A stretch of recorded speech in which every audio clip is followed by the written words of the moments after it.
Thank you. Member Bogus? Member Bollinger? Here. Member Booth? Member Brinton? Here. Thank you. Member Davis?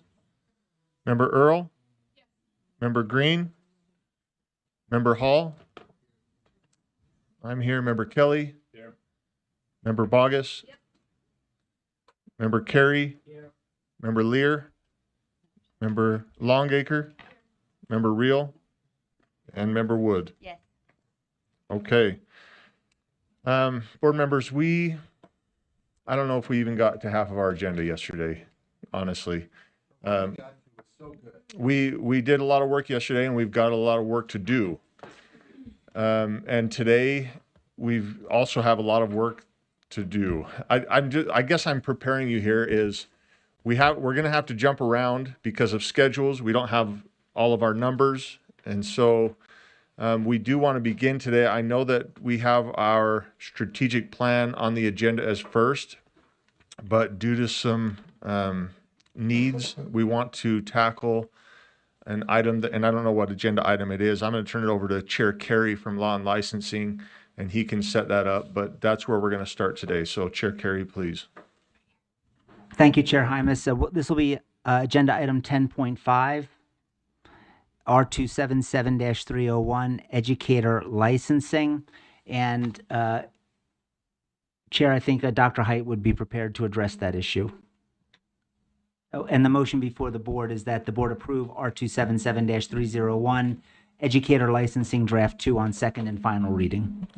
Thank you. The motion before the board is that the board approve R277-301, educator licensing draft 2 on second and final reading.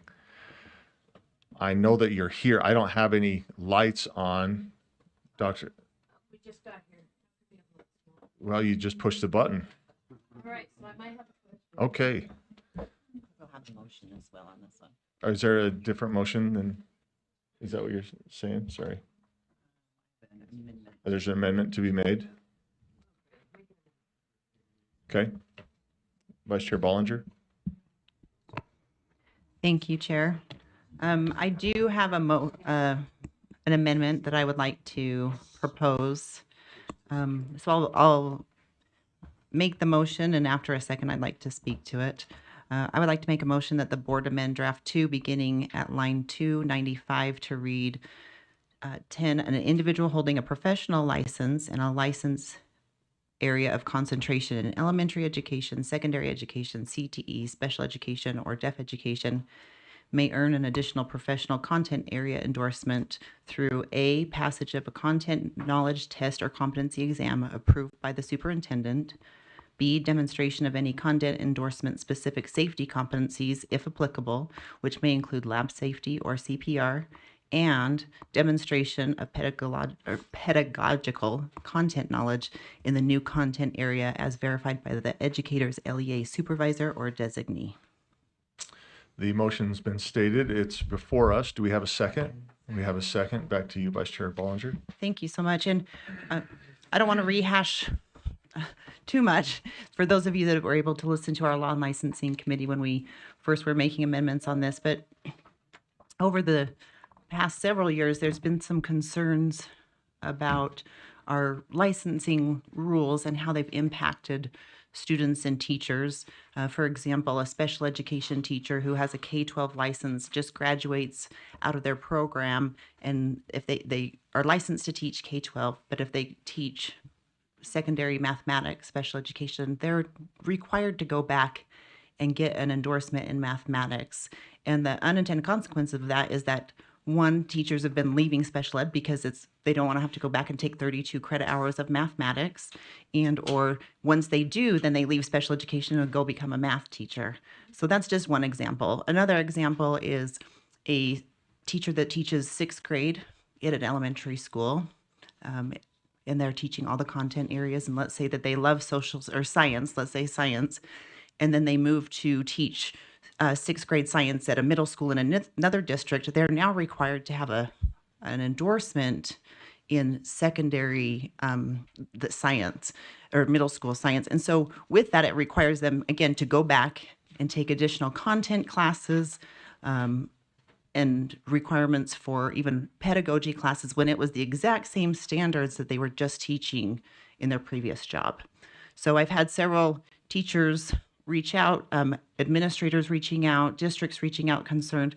I do know that we've gotten some really good feedback on a few things. One is the safety aspect. So that's why this amendment is written in, to make sure we do want our students to be safe. We want to make sure that the teachers have the proper lab safety or CPR requirements for health.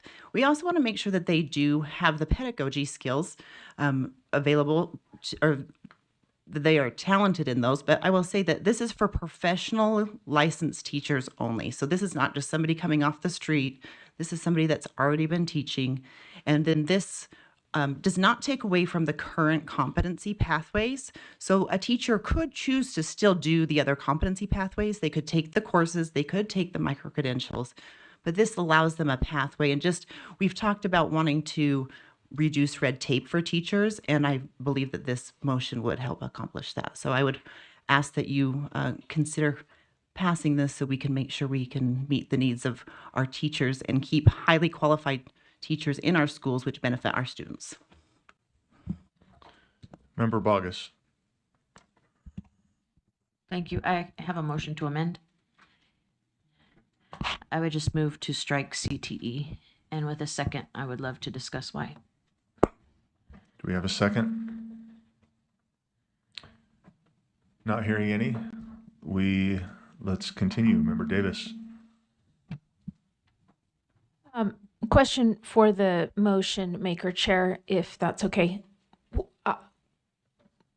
We had talked yesterday about adding in the words online C while teaching. Did you, so it would read, and I can amend, or maybe you can just tell me, a C would say demonstration of pedagogical content knowledge while teaching in the new content area as verified by the educator's LEA supervisor or designee, such as, like when Member Kelly gave his example, they're on an LEA only, they're already teaching the thing, that they're getting observations by the principal. Is that something that was, you still were going to do, or it just got missed, or through the chair to the motion maker? Maybe you could just... Yeah, I'll go ahead. Actually, Dr. Height, would you mind coming up and speaking to that? I did discuss that option with Dr. Height. There were some concerns that then that language specifically would force a teacher to become underqualified or not qualified to be able to meet that criteria for that pathway with that language specific. So Dr. Height, Well, would it's you? already happening. Yeah. Thank you, Chair. Malia Hyde, Executive Coordinator of Educator Licensing. If the board chose to add the words while teaching in the content area, it would not allow this pathway for any teacher who's not currently teaching in that area.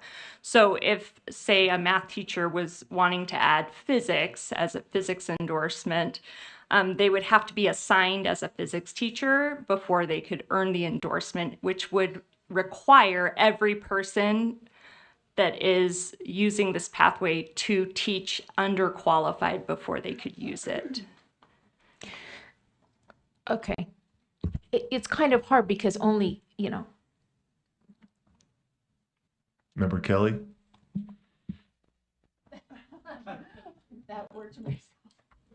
Yeah, I just want to speak in favor of this motion. I've mentioned before, I think eliminating some of the red tape, trying to streamline things. I'm going to try to quickly tell my story, but I was an English education major. I did not major in finance in college. I was a professional financial planner on the side and was able to get endorsed in teaching a banking and finance class. And then when financial literacy became a graduation requirement, that banking and finance endorsement allowed me to teach financial literacy. And so just sometimes recognizing, hey, my degree is in English education, but my expertise and my ability in terms of teaching financial literacy was was there. And so to have the ability, I think a lot of times to have some flexibility in terms of recognizing that there may be other ways of developing content knowledge other than through, traditional pathways is good. And so I'd speak in favor of this motion. Thank you. Member Davis, I'm sorry. Do you have additional content? Sorry, I as soon as I called on Member Kelly, I heard a back noise, and then I was reminded of me cutting off Joe. So I want to give you the same courtesy. If you weren't done, I apologize. Let's finish your thought. Thank you. I want to make it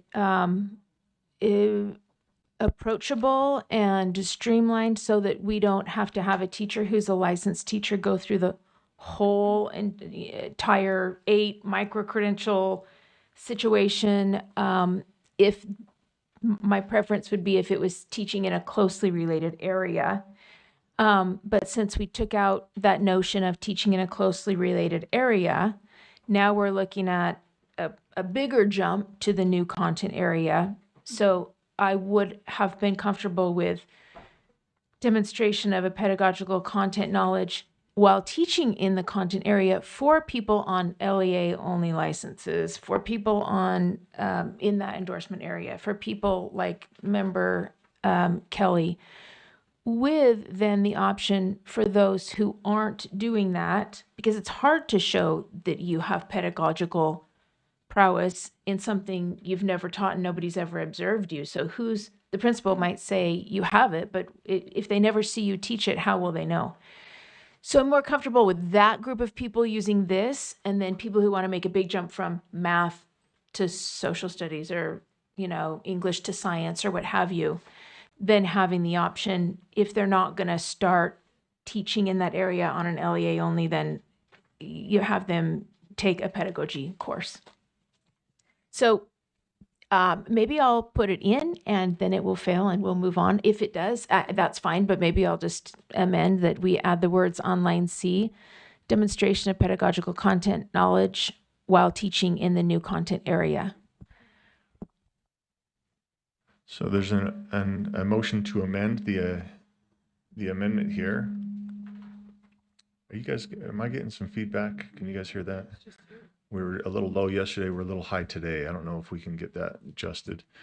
But the motion to amend the amendment is that in section C, it will read demonstration of pedagogical content knowledge.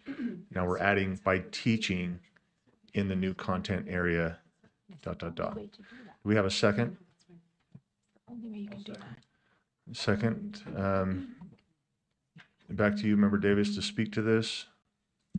I think it's really difficult to have someone mark off that you're competent or capable pedagogically in a content area if you're not teaching. They don't ever see you teach in that area. So that's... Okay.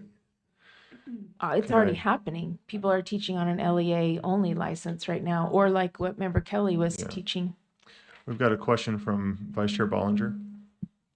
Thank you, Chair. Maybe this question would be directed to Dr. Height. So if this language was added in, if we had like that 6th grade teacher that was teaching 6th grade science, currently teaching, 6th grade science, but then to get the endorsement, they'd have to get the middle school science endorsement. So would that prevent their current LEA from showing that they were competent in that area? Thank you, Chair. I guess one thing that I would see clarity on of the addition of the words while teaching, does that mean while teaching as the teacher of record, or does it just mean in a classroom with students that they're teaching? Because I think my answer maybe would be different depending on the interpretation of those two words. Back to the maker of the motion for clarity. I think it would be teaching while teaching the course, but I don't think this would preclude an elementary teacher from using this pathway into any of the secondary almost realms, except maybe CTE and such. But because they're already teaching science in the elementary level. They're already teaching social studies. They're already teaching language arts. Okay. I've got Member Bogus and then Member Kelly. Thank you, sir. So I'm wondering, I think what this is trying to address, and correct me if I'm wrong, Member Bollinger, but I think it's trying to address the art of teaching. And if you are a good teacher, many times you can be or if you're a great teacher, many times you can be a very good teacher in a subject area in which you actually have no content knowledge. And it comes because you know how to teach, you know how to impart information. And so part of me wonders why this part of it is even necessary, but I'm specifically concerned with this motion because I think you can demonstrate the language there is pedagogical knowledge, demonstration of pedagogical knowledge. That's very different than content knowledge. And so if you've got a great teacher that has done well for years, I don't know. I'm not certain what we're going to accomplish here. I think we're on a different motion. We will get back to Member Bollinger's motion. Currently, we are on Member Davis's motion to add while teaching. This is amendment to Member Bollinger's amendment. So, Member Kelly, do you have are you speaking to this? What's that? It is concerning while teaching. Okay, please. Mine is a question to the maker of the motion. I did second this motion because I wanted to have the discussion, but I'm trying to understand what if we don't add while teaching. How does this change the motion? I guess I'll leave it at that. Member Davis. I mean, this would be, you demonstrate competency from an observation. The principal would sign off. The principal would say, yes, you have competency. So how do you see if a person has competency if they're not teaching? If they can have pedagogical competency in that content area? So, Follow up. yeah, if you don't mind, Chairman. So I'm just struggling with the timing of it. I'll use the example of for me once again because I think it fits here, right? I went to my principal. I was teaching English. I was an English education major. I was working in the financial field. I went to my principal. I said, "Hey, I want to teach a finance course. You know, what do I need to do that?" You know, and I was given some steps, but it was easy for me to demonstrate my pedagogical content knowledge in that subject area because the industry was requiring me to do continuing ed, and so I had a handful of ways that I could show knowledge in that content area, but I wasn't teaching it at the time. So could that principal not have allowed that endorsement, if you will, because I wasn't teaching it at the time? Were you teaching it in those trainings and things? I mean, No, not yet. yeah. Okay. So you've been teaching last year though. Your principal saw you teach last year. So we're getting into this kind of, Yeah. Okay. I'm done. I- We can thank you. move on. Okay. It's okay. I'm just trying to I'm just, understand. Well, all yeah, these okay. people that are calling me and writing to me, I need to be able to go back and say, I tried. I've got Vice Chair Bollinger and then Member Carey. Thank you, Chair. Yeah, I agree with Member Kelly. My concern with this motion is it prevents a teacher that's currently teaching to take this pathway unless they're teaching that specific content, that grade level. So when we could maybe the word demonstration, the way it's written, demonstration of the skills that they need could happen at a different time. In my opinion, it could happen in a planning period or student teaching experience, or even some of those same skills they have in their current teaching content, right? Not necessarily a different one. So I would also speak against this motion for those reasons. Chair Carey. Thank you, Chair. I would speak against it as well. I do appreciate the addition of A, B, and C. I think that gives the guardrails that the original motion lacked that passed out of law and licensing. But I think this new language is unduly restrictive on individuals who have a passion, have an interest, have the knowledge, and I would just speak against it for that. Thank you. Thank you. Well, yeah, that already, I don't know if they did anything, but it's not echoing. Maybe I need more mics on. Okay, thank you, Chair Carey. The motion before us then, this is an amendment to the amendment, and it is that the board amend C to read demonstration of pedagogical content knowledge while teaching is included here in the new content area as verified by the educator's LEA supervisor or designee. Seeing no other lights, let's go ahead and vote on this motion. Brinton's a no.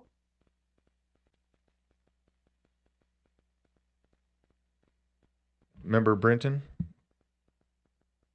No. She's a faint no. So just tap the Oh, button sorry. lightly, Joe. Not hear me? Thank you. Okay. And I think that's it. We're at 13 today. Is that right? Or we're at 12 today? Yes, we're at 12. So that motion fails. 11 opposed, 1 in favor, that coming from Member Davis. We are back to the underlying amendment, and Member Bogus wants to speak to that. Yes, thank you, sir. So, through the chair, Member Bollinger, does this, so I'm just going to make up a story on the fly. So let's say we have a debate teacher and they want to teach English, which is usually the other way around. But my point is, does this preclude them from teaching a class? Because they technically can't teach it without a license, but they have to be supervised as having the pedagogical content knowledge. It just seems like we're putting the cart before the horse with C. Because if they don't have the job, they can't demonstrate. So how do they actually apply for, how does this play out logistically? Yeah, Vice Chair Bollinger.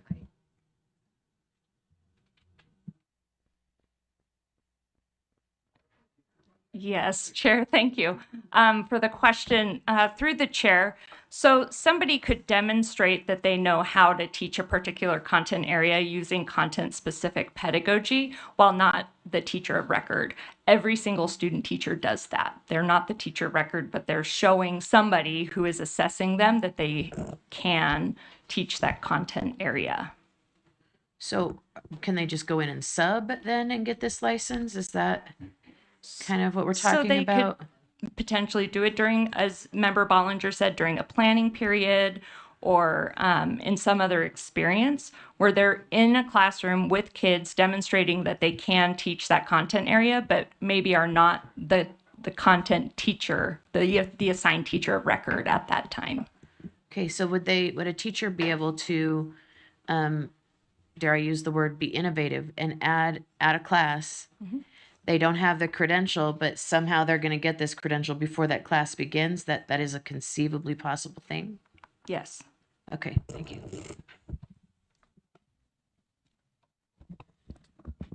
Thank you. So the motion then is that the board amend draft 2, beginning at line 295, to read 10.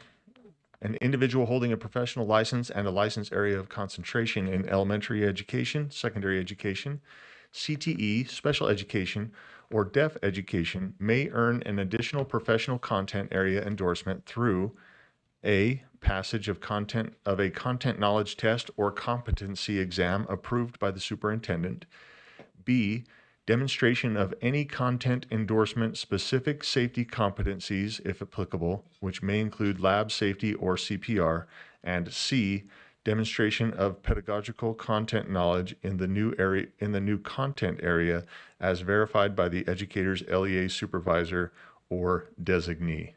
Let's vote.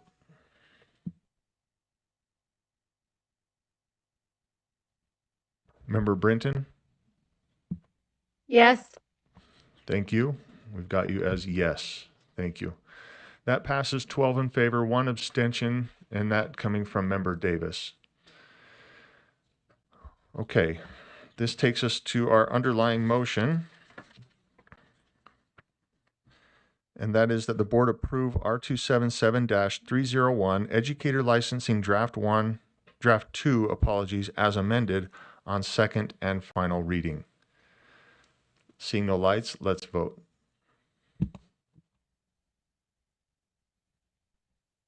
Brinton's a yes. Thank you, Member Brinton.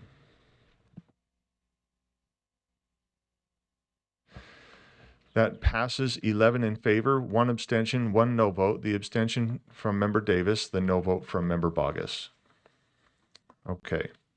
Thank you, Dr. Height. Yep, no worries. Thank you, Chair Carey, for indulging us in that as well.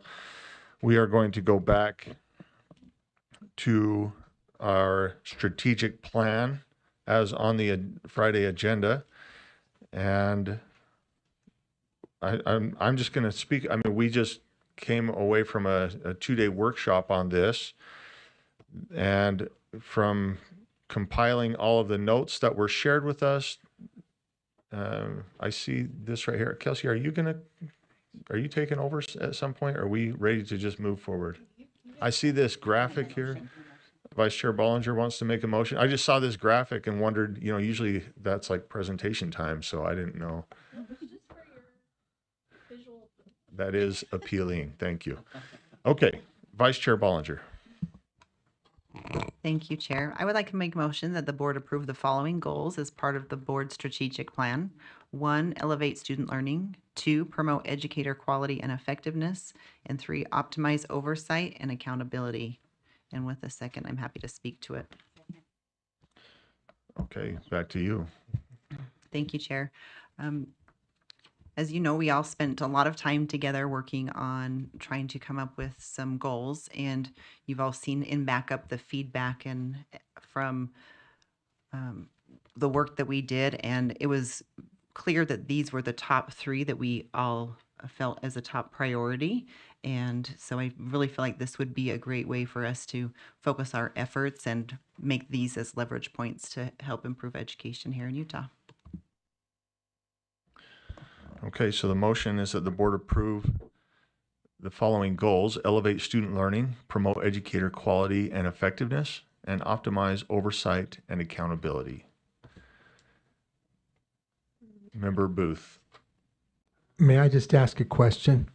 Would there be any value in, just because we're trying to be lean and streamlined, it seems like the quality and effectiveness and oversight and accountability is a little bit rhymey and kind of a rhythm to the thing.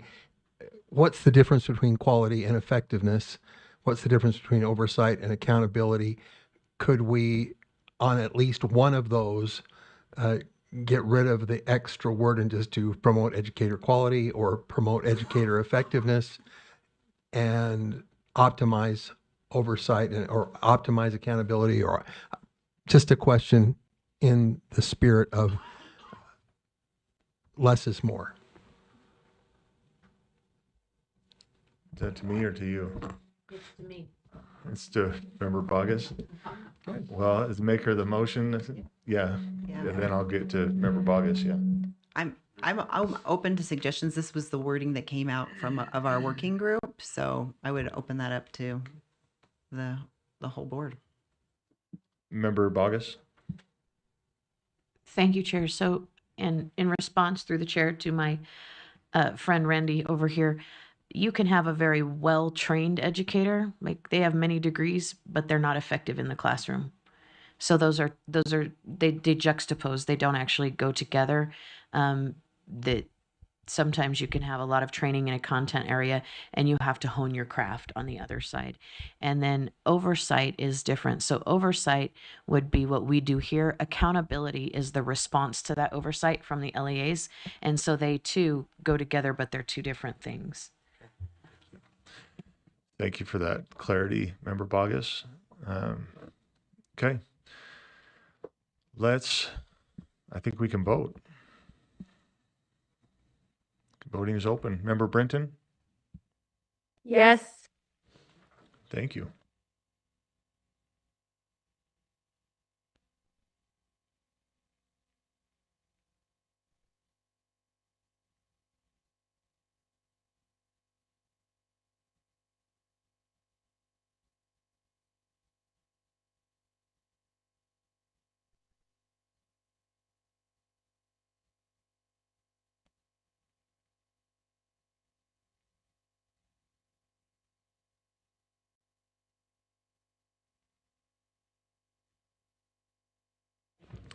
The question is this graphic, is it in backup? Where did it come from? And what happened was we took the data that Mighty Penguin gave back to us and then took the goals and then put those into a graphic.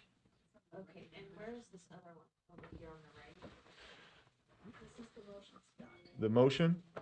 It's just a motion. That's our motions. I don't see that in backup. Oh, well, it's just some, It's the motions document. yeah. It's our live.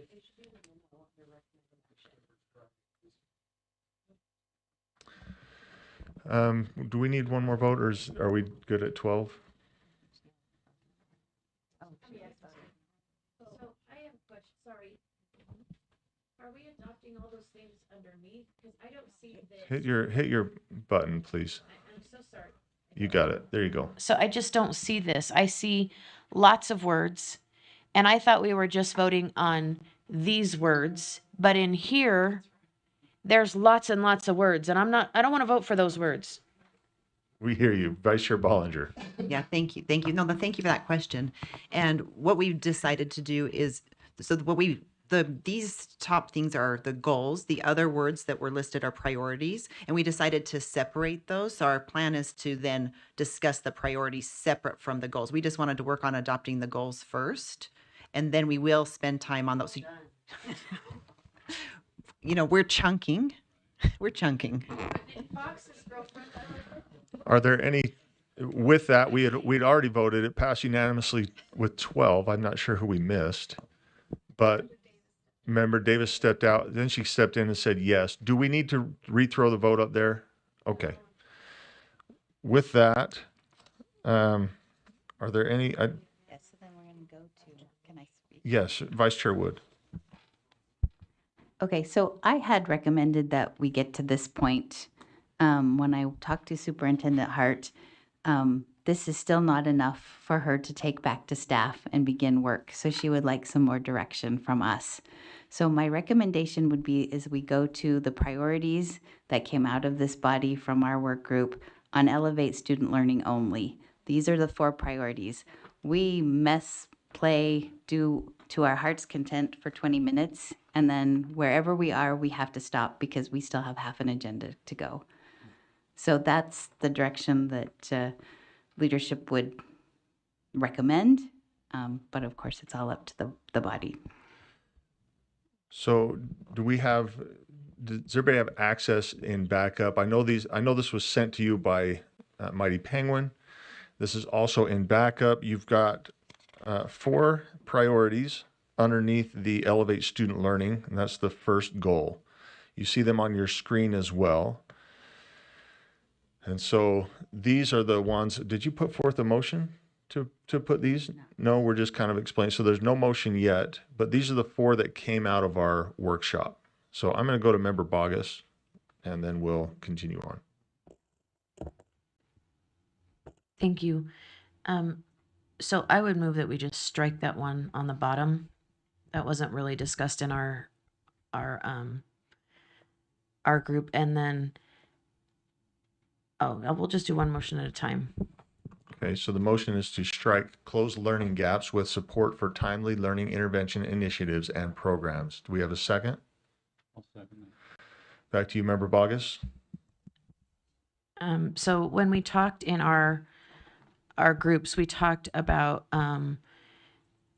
really taking the support of this board behind what helps all students rise, and making certain that we were looking at the cross section of our students. And this really doesn't encompass that. It doesn't encompass what we really talked about.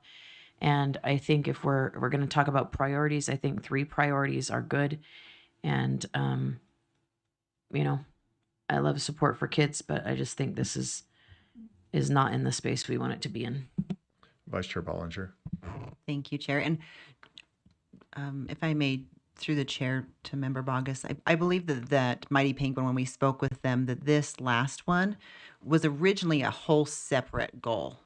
It was a whole separate goal on interventions, and it's like there was a whole separate goal. So instead of having that as a goal itself, they felt like there was, and if you look at the feedback on what our board voted on from that, is that the board felt like it was better served under Elevate Student Learning instead of its own separate goal. And that's why it was included in this.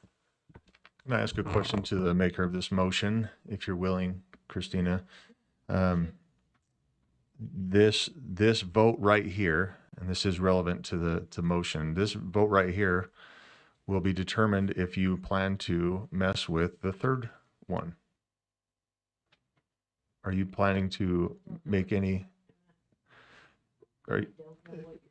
I know that, yeah, so I'm wondering if we're planning, I don't know if there's any motions that you have, again, I'm not asking the board because that would be out of line here, but I know you have some thoughts on this. For enhanced instruction, I guess I'll just speak openly. I'm willing to vote to remove the last line as long as 3 stays intact. What do you mean Let me 3? give Do you you a- mean the this third are- goal, or do you mean this white stuff right here? This right here, this priority. So if we're cutting this, I'm happy to keep it. I'm happy to cut that if we don't change that. Yeah, I have no intention of changing that. Somebody else might, but I'm just asking you. That's what I'm saying. No, So, I okay, have no intention of changing that. okay. Well, not at this time anyway. I might Yeah, change I my know, mind I in know. 6 minutes, sir. Yeah. Don't trick me. But at this time, I have no intention of Okay. making a motion on what you're referring to as number 3. Okay. Thank you. I don't see any other lights. Let me restate the motion. We can cue it up for voting here. The motion is to remove the fourth, it's a bullet point where I see it's the fourth priority, and it says close learning gaps with support for timely learning intervention initiatives and programs. Seeing no additional lights, let's go ahead and vote.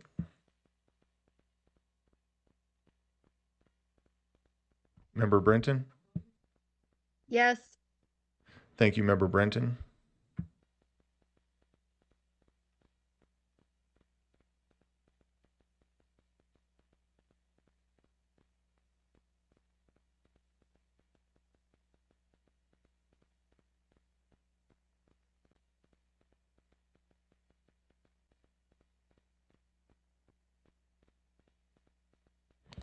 That motion passes 8 in favor, 5 in opposition. Those opposed coming from Member Davis, Member Booth, Member Carey, Member Bollinger, and Member Wood.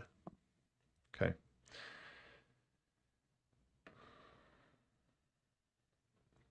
Member Earl. I have a question on number 1.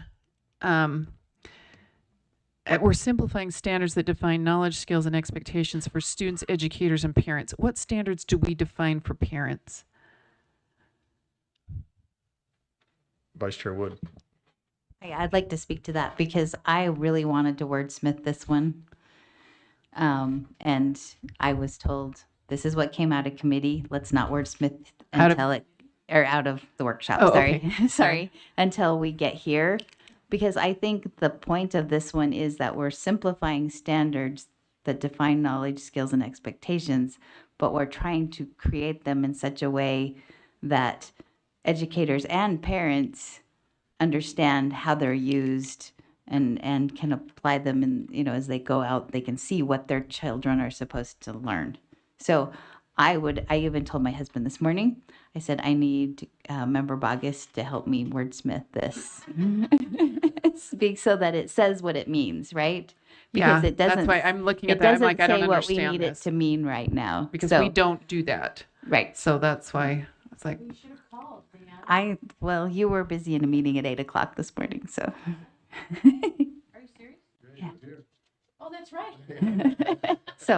So yeah, I think we need to say this. We want to simplify our standards, but we want them to be easy to use for our educators and our parents. So if I don't have a better way to say it. yeah, I'm thinking,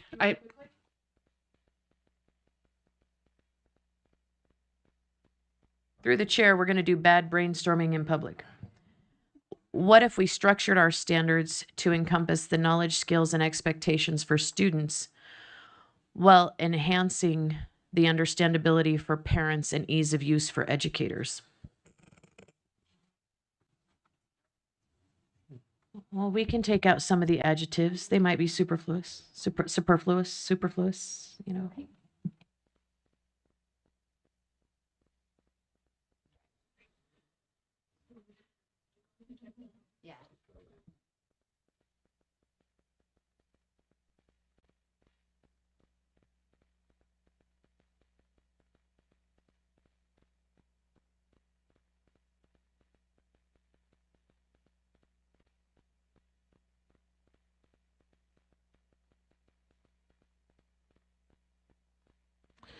Member Earl?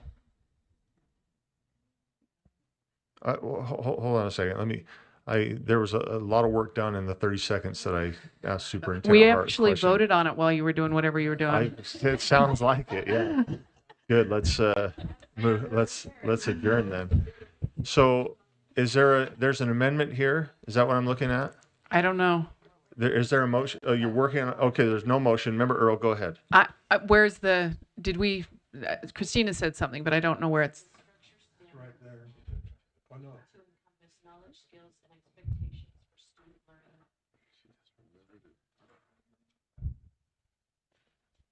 Understand the ability for teachers or something like that. Help me in the end. I can only be smart once every 6 weeks.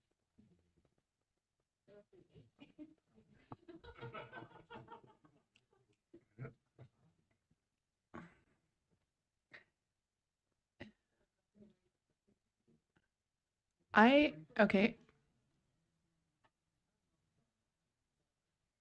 There you go. Yes, that's good. Something like that, I think, is a good starting point. Okay, wordsmith away. Okay. I just know I'm looking back at when standards and assessment worked on their, you know what I mean? And I mean, I'm just trying to balance that out and I'll just read it out.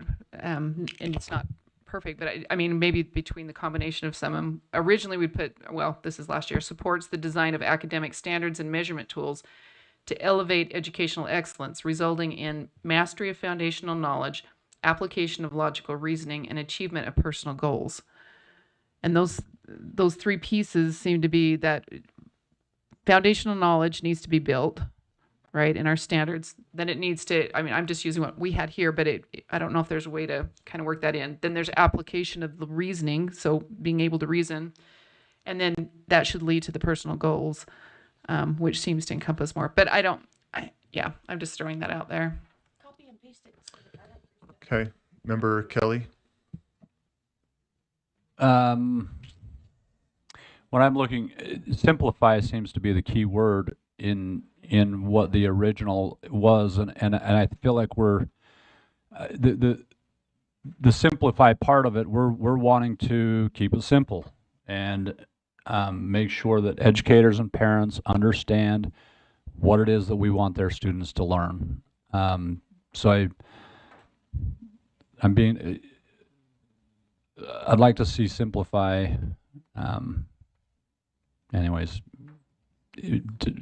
as a key word in this priority there. Thank you. I kept wanting to say goal, but I knew it wasn't. Thank you. Thank you. Member Earl? I do want simplified processes. I don't know that I want simplified standards. And what I mean by that is I do think that the standards have to have enough quality in them that they accomplish what they need to accomplish. Less standards is no good if it doesn't really lead to better understanding and better outcomes. So I do think simplified processes is kind of, maybe it's a simplified standards process for us. I'm just talking now, Matt, because you're not paying attention. So, oh, you are. Oh, you are. Okay.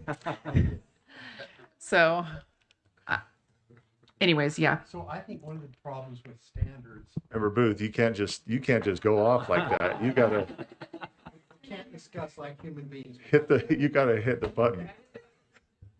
We need an owl, Matt. Just give us an owl. I know. Hold on, Member Booth. There you go. When we present the standards, the volumes of standards, we have been so careful and so thorough that most of them just kind of go by the wayside, especially for parents who are not going to take the time to try to figure out what all of this stuff is. I look at the fine arts standards. We're not even scratching the surface of what those standards are. I mean, maybe 10% of what the standards include in our fine arts standards that are currently in use are being addressed by teachers. So I think there's a simplification. I don't want to diminish the three areas that you talked about, the whatever the first one was, and then the reasoning, and then the setting those goals and being prepared to set goals. But I also don't want just the voluminous nature of our standards to just continue to say, we've got standards. Boy, you could read them for days. But let's get standards that really are possible to implement in the classroom, given the amount of time we have, and end up in mastery of content knowledge, increased ability to reason, and then set the personal goals based on that capacity to reason and with the content knowledge. Thank you. I've got Superintendent Hart and then back to Member Earl. Yeah, I'm asking a clarifying question. What is your intent? And it's a general question, not directed, I guess, directed to the chair. What is your intent for are you looking, because the way it reads, you have standards and you want them streamlined in order to clearly define something in order to improve efficiency and effectiveness. So the assumption is you're taking your standards and you're streamlining them. If you have a different intention, then that verb needs to change. Unless you have identified the problem as being your standards are of high quality, they just are confusing. That would be an appropriate statement for that. But if you're looking to elevate your standards or raise the bar, that doesn't say that. Just what question are you answering? Am I going to answer? No. Do you have an answer? Make a motion? Yes, you can. I've got Member Green and Member Kelly, and then I'm kind of in line for a motion, but I'm waiting for this to play out. So where are we going then? Member Green. I appreciate the feedback that you just gave. Like, what's the goal, right? I was going to say I like option 1 or option 3. With that ask, I probably would like option 3 better. And I do so because what I hear a lot of is that there's so much that is required from a teacher. There's I don't know, maybe the cry for help that, hey, could we just like simplify and get back to teaching? So for me, it seems that streamlining academic standards, where are we at? Knowledge, skills, expectations, actually in a way corrects the busyness or the chaoticness or the out in the weeds that maybe the system has created for teachers. So I like streamline. We could define that somehow, or we could just discuss that. I mean, I Googled it. It says design or provide with a form that prevents very little resistance to a flow of air or water. No, okay, never mind. Not that one. Can you all streamline your breathing and air intake? The second one, make an organization or system more efficient and effective. I guess we've included those 2 words by employing faster or simpler working methods. So for me, I would say 3 at this point. Member Kelly. Member Green just made my comment more difficult because I was going to move to approve option 2. And so I'm gonna make the motion that we adopt option 2 and simplify standards to build foundational knowledge for students, create clear expectations for educators, and promote accessibility for parents. And I'll speak to that motion if it gets a second. There's a motion on the floor to adopt option 2 on the screen, simplify standards to build foundational knowledge for students, create clear expectations for educators, and promote accessibility for parents. We've got a second. Back to you, Member Kelly. I think this does. I think it does a great job. Number one, of saying simplifying these standards. That's what came out of our workshop is simplifying.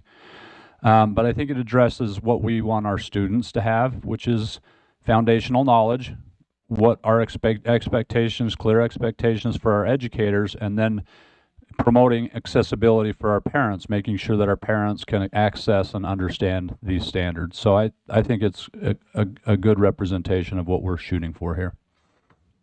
Okay. Member Earl, and then Member Davis, and then Member Longacre. Member Davis? I guess the question is for the maker of the motion, but how are you defining foundational? I like the one in the draft because it says define knowledge, skills, and expectations for students, educators, and parents for greater efficiency and effectiveness.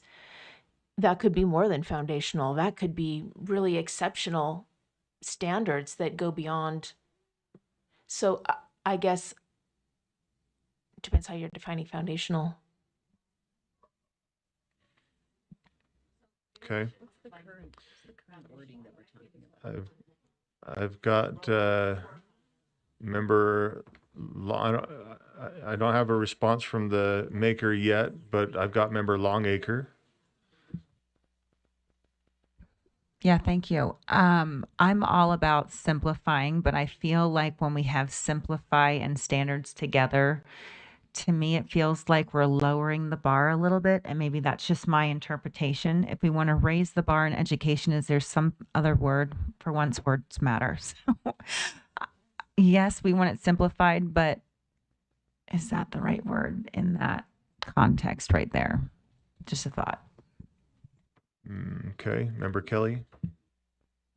I'll respond to that. I think part of what's happening in education, there's raising the bar is not a bad thing. I'm not trying to diminish that at all. But what's happening in a lot of ways, in my opinion, is we're becoming so broad. I'm going to use a coaching and sports analogy, but when I coach a sports team, I focus on 5 or 6 moves from every position. Make sure that they're experts at those 5 or 6 moves, and we're really good at those things. If I try to teach 100 moves, they know a lot of things, but they're good at nothing, you know? And so in education right now, I think the trend, and part of what we're getting to, is we're becoming so broad that our kids aren't really learning anything. They're good at nothing. And so simplifying gets it back to, and that's where that foundation, sorry, scroll up so I can look at 2 again. Where was that at? Yeah, the foundational knowledge. That's the foundational knowledge provides us with a base that we can then build on for those students. And you know, my own son learned the foundation and the basics of his sport from his dad. And when his dad couldn't help him anymore, he sent him somewhere else to build on top of that foundation, you know. But building that foundation is critical in terms of then being able to build on top of that. So, yeah, keep it simple is I think what we've got to get back to in education, because we are so broad that our kids are learning nothing. And I might be oversimplifying, but. Member Brenton? Yeah, I want to make a substitute motion to Member Kelly's motion. And I sent wording, I'm not sure who to send it to, but I think to Dr. Hart's point that we want to raise the bar and elevate our academics. I think we need to add that in to be clear. So I would make a substitute motion that we say establish clear, comma, concise, comma, and rigorous academic standards that elevate expectations for students, comma, educators, comma, and parents, comma, ensuring high quality learning and efficient outcomes. Okay, we have that being typed right now. Can you see the screen on your end? Yes, When that's finished, will you let us know? yes.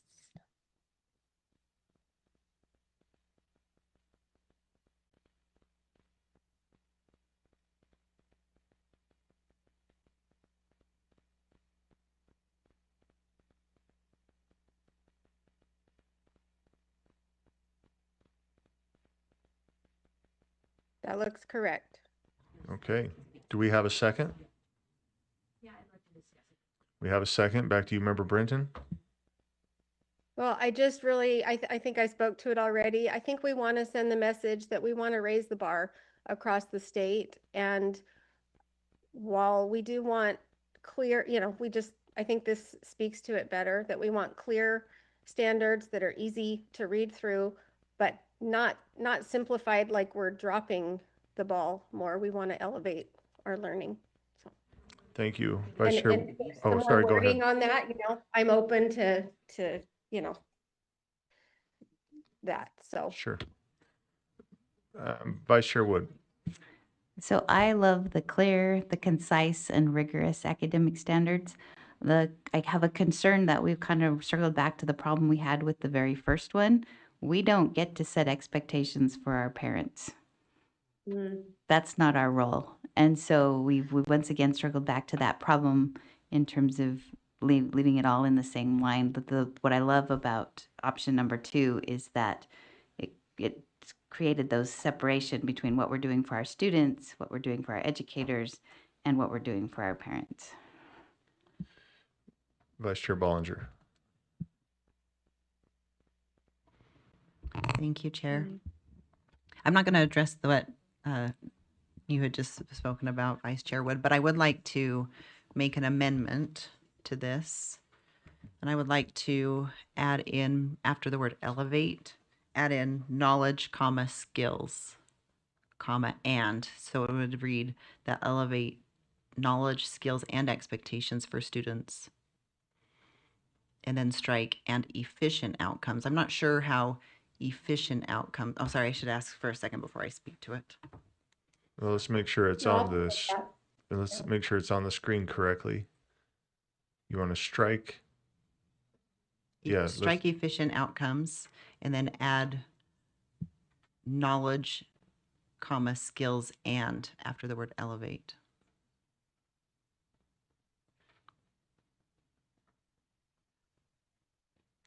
So it would read, establish clear, concise, and rigorous academic outcomes that elevate knowledge, skills, and expectations for students, educators, and parents, ensuring high quality learning, period. Oh, sorry. Yes, I meant standards. Thank you. Okay, the amendment is before us. It is to add the words knowledge, skills, and after elevate.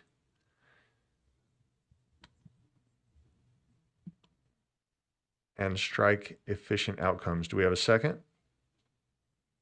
I'll second. Second. Go ahead, Member Vice Chair Bollinger. Thank you. I think it's really important to have that knowledge, skills, and expectations together because as I work with educators, I think it's important for them to know all of those pieces when they're teaching students. And speaking on the efficient outcomes, I'm not sure how we would define that. If we are ensuring high quality and learning, that should be kind of embedded into that. So I think it's encompassing. Okay. I would even take that as a friendly if that simplifies. So. Thank you. I've got a few lights on here. I've got Bogus, Green, Davis, Kelly, and Earl. Are we speaking to this amendment? That's okay. I mean, it's 2:05. I know. Well, if we're ready to vote, I'm ready to vote. But if you guys, if we want to speak to this amendment, let's speak to this amendment. Just making it clear that this is what's on the table. So, Member Bogus. I have an amendment. I'm happy to vote on this. Okay, Member Earl. I think this is a good direction. The parent piece still needs to. It's not connected right. But if we go with this, then we can make. Okay, I'm good with that. Okay. Okay, so Member Bogus, are you just in the queue? Okay, Member Green? Okay, I do recognize the concern with parents in this. However, Is this on the amendment to the amend? yeah, with whatever's on the floor here. The terms knowledge, skills, and after elevate? Okay. That as a whole is okay. I support this motion. First off, I think parents are relevant in this because at some point we have to reconcile that parents are right. They're supposed to help with the education of their children. I think it is helpful for parents to know where their kids are. I think it's helpful for them to understand how to help their child how to read. I think if we're sending her anyway, there's so much there. I do feel like there's an area, we were talking about it today with the letters training and the reading programs, the community involvement. Sometimes parents don't know how to help their kids read. I think anyway, that's all I'm gonna say. Thanks. Okay, so the motion before us then is to add knowledge, skills, and after elevate and strike and efficient outcomes. Let's vote.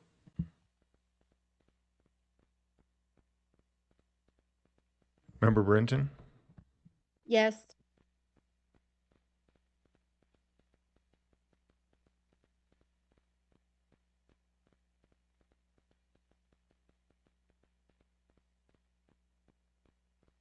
That passes unanimously.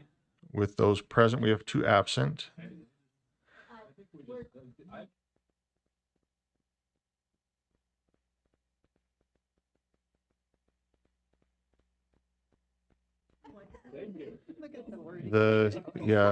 Although the voting on the screen says something other than, let it be known that we just voted unanimously to the amendment to this substitute motion from Member Brinton. So now the substitute motion that is before us is that it reads that we are replacing the first priority under Elevate Student Learning with establish clear, concise, and rigorous academic standards that elevate knowledge, skills, and expectations for students, educators, and parents, ensuring high quality learning. Member Bogus. I would like to move to amend that we say, okay.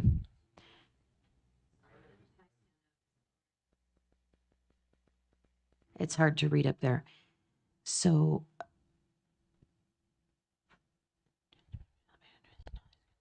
for students and educators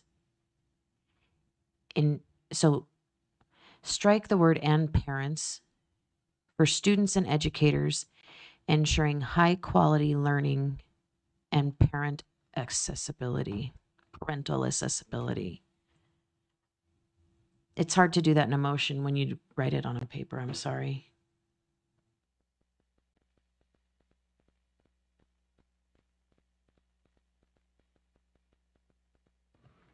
So the motion to amend is to strike and parents, put the and in front of educators,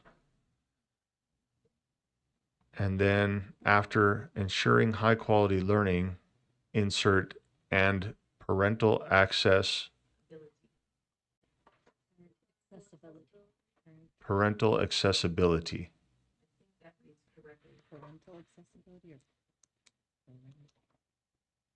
Not just access to the standards Okay. to read them, but that they Do- understand them and use them to access. I'm seeking a second. Hold on, we'll get you back on. Is there a second? Okay, Member Bogus. So I think this reads correctly, but I think there's a difference between access and accessibility. So getting a copy of it is different from being able to use it. And so to me, accessibility is the better word there. And I would hope that we stay with that. And I think this closes that concern that we all had about we don't set standards for parents. So hopefully this is something we can come behind. Member Carey? Okay, so the motion to amend is to add knowledge, or sorry, to strike and parents and insert and parental accessibility after learning. And we have that on our screen, what that will look like. I do believe, Kelsey, are you typing? Who's typing here? Between students and educators, there would be an and, I believe. Yes. Just, yeah. Okay. Let's go ahead and vote on that then. Yes. Thank you, Member Brenton.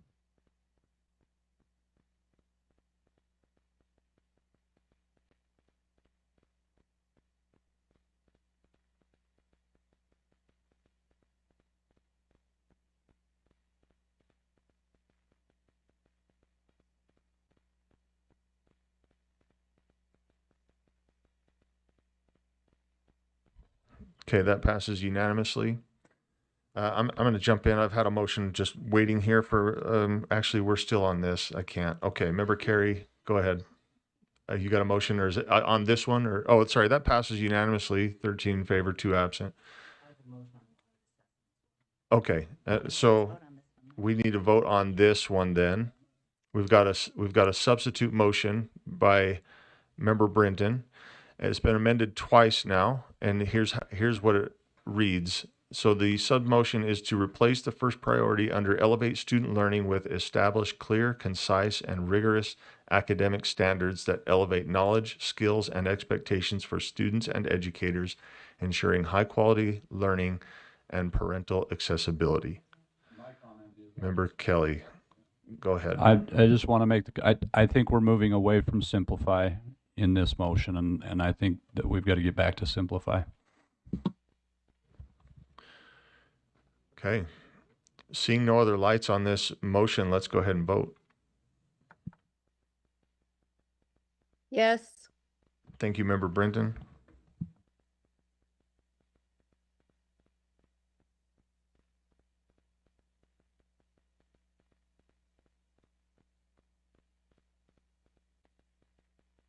That passes 12 in favor, 1 opposed, and that opposition coming from Member Kelly. So we have our first set priority. Congratulations. I know. We're getting there. Here's what I'd like to do. I'm waiting for this motion. I've been waiting in line. I'd like to, and I apologize for wasting your time here, but I'd like to bring back the 4th bullet point, or the 4th one, close learning gaps with support for timely learning intervention initiatives and programs. I'd like to bring that back for consideration. As somebody who was on the prevailing side, I do have the right to make that motion. So we've got a second here. Let me speak to the motion. What I'm understanding is, if you remember, I was talking to Member Bogus. I said, look, if you don't mess with the 3rd one, I can be okay with losing the 4th one. What I didn't recognize, which is glaringly in front of us, is the 3rd one discusses instruction, whereas the 4th one discusses children, right? And the closing learning gaps, we've talked about this before for years, quite frankly, about putting all of our energy into a certain box. But this fourth one here, closing learning gaps with support for timely learning intervention initiatives and programs, this has nothing to do with boxes. This is about children. This is about working to help elevate our children. So I apologize for my earlier vote to accept removing this, but I'd like to bring it back. I guess I'm speaking to the overall motion. I'd like to bring it back. I think we're missing something. How's that? So, Member Carey, are you speaking to this motion, or is you're queued up? Okay, so let's go ahead, and the motion is to bring back the 4th bullet point for discussion. Let's vote.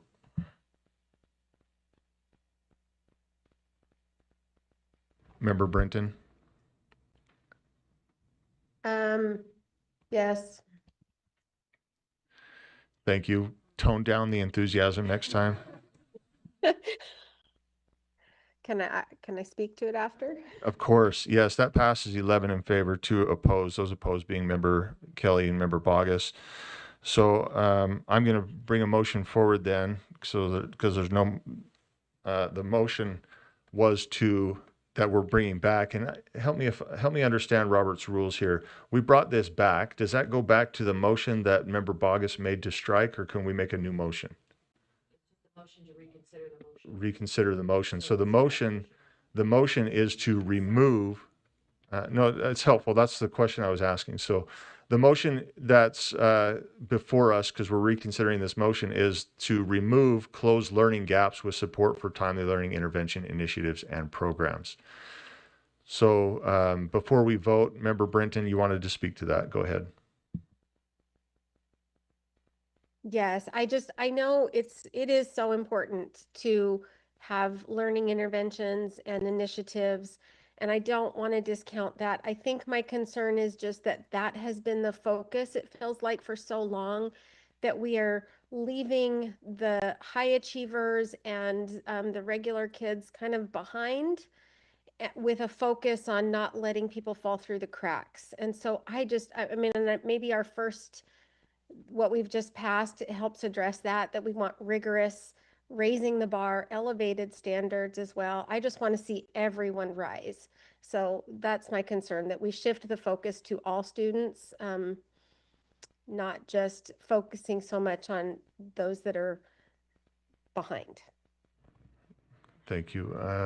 Member Earl. Where is the motion there somewhere? So I can, would you mind just like, the question I have is, and I guess it's around that learning gaps piece, right? Are we talking about individual gaps in learning, or are you talking about closing gaps just in a general sense? And isn't the motion, wouldn't you have to change the motion? We're voting on a motion to remove. Can't you amend that so it doesn't say that? Well, I don't think it's in order to just flip something. Oh, yeah. Okay, gotcha. Sorry. Okay. But I guess the question's around that closed learning gaps piece. I guess maybe we better vote and then we can decide whether or not. Yep, sorry. I mean, when you close learning gaps, yeah, you're looking at supporting students where they are, right? And is that what it's about, the individual, or is this about race groups, socioeconomic groups? So that's what I've seen it used for before. That's okay. Well, let's vote on this and then. Right, and that's to respond, since I am part of this now. This is not focused on a specific group, unless that, it's looking at, you need help. Well, it's not going to be, well, what's your race, color, ethnicity, right? That will determine whether or not you get the help. It's, if you need the help, we will find ways to provide you with the help. Now, I understand that offline, all of us are coming up with our own interpretations, and that would need to be the direction or the understanding that we would need to then go to staff and say, no, we're not doing boxes anymore.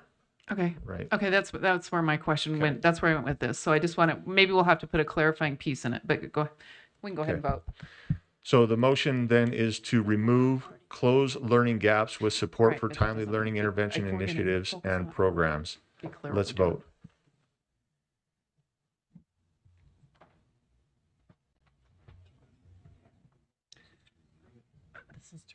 Member Brenton? Yes. Thank you. So this fails, 9 opposed, 4 in favor. Those in favor being Member Green, Member Brenton, Member Kelly, and Member Bogus. So just as a reminder, I kind of feel not silly, but none of this is on the table anyway, quite frankly, right? Nobody's made a motion to bring these. We put this back to where? Now I'm just spending time, right, just talking, but this is still kind of nowhere. There's no motion to bring this anywhere. But yeah, but these are considerations. And so I'm just saying, because I want this to be at least considered. Well, I'm gonna go in turn. and go to Chair Carey or Member Carey at this point, who has a motion as well. Then we can come back. Member Carey. Thank you, Chair. In light of what you said, this motion is probably out of order, but I will make the motion. And it goes to the audit and assessments. And my motion would be to replace the word families with parents. And then the back half of that provision would read, audit assessments to ensure they inform instruction and provide parents with personalized feedback that supports them in their role as having primary responsibility for the education of their children. Would you like to make that a motion, that whole thing a priority? I guess that's what I'm asking, and that's kind of goes along with what we were saying here. Like, Yeah, I'm just saying let's sub out the language that's there for for what I just yours, did. and then make that the priority that's on the table. Is that what we're? Yes. Okay. So let's make sure we get that on the screen correctly. And it looks like the audit assessment with the changed verbiage from our backup is going to be considered as a motion. Oh, I sent it to Deputy Nui. Sorry, Kelsey. But I can just read it. Do you want me just to read it again, repeat it? That's what I'm saying. There's no motion to amend. He's putting a motion together.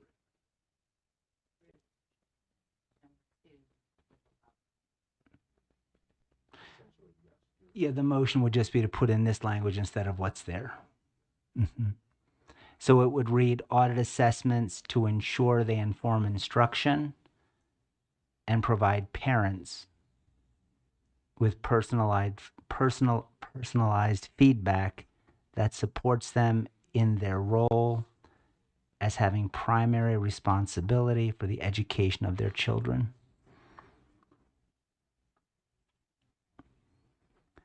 Thank you, Chair. Okay, the motion's been stated a couple times. Do we have a second? We have a second. Back to you, Member Carey, to speak to that. Thank you, Chair. I think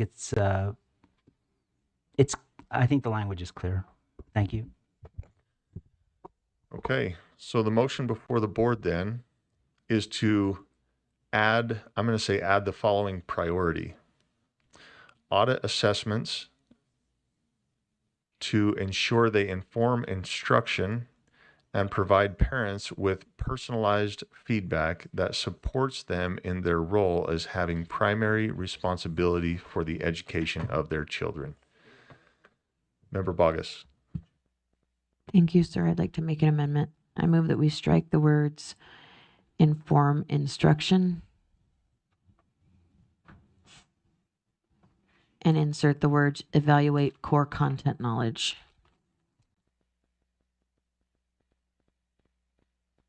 So there's an amendment to, let's make sure we get that settled on the screen here.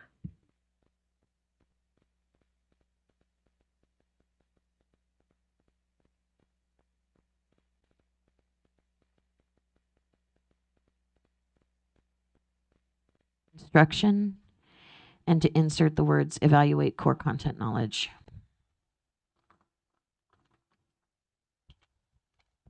Is that correct on the screen, Member Bogus?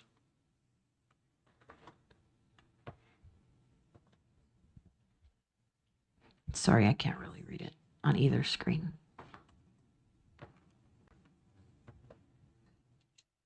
Can you scroll up so I can insert it in? Yeah. To ensure they evaluate core content knowledge and provide parents. Yes, that is correct. Do we have a second? Not hearing one. We come back to the, okay, we have a late second here. So the motion then to amend is to strike inform instruction and insert evaluate core content knowledge. Member Bogus. Yeah, so as this currently reads, it conflicts with itself because assessing to inform instruction is not going to provide parents with personalized feedbacks that supports them in their role to support their parents. Informing instruction is for teachers. Assessing core content knowledge is a different type of assessment. And so if we intend to provide parents with personalized feedback, assessments to assess core content are different from assessments that inform instruction. And so we need to determine, but if we want the latter part, we need to change the former. Member Booth?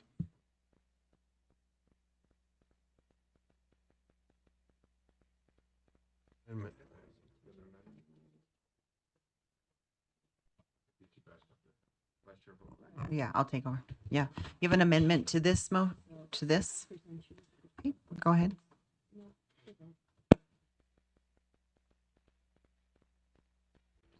I would just recommend, Oh, let's pause for just a second. Technically, your two motions, Steve, so.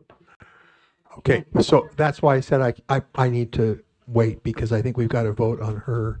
So member Carey's, If we consider his a main motion, Yes. just an amendment. yes, I think that we can take out that that's an amendment because he's saying to add the following priority. Okay, then that. So now we should be in order by changing that wording.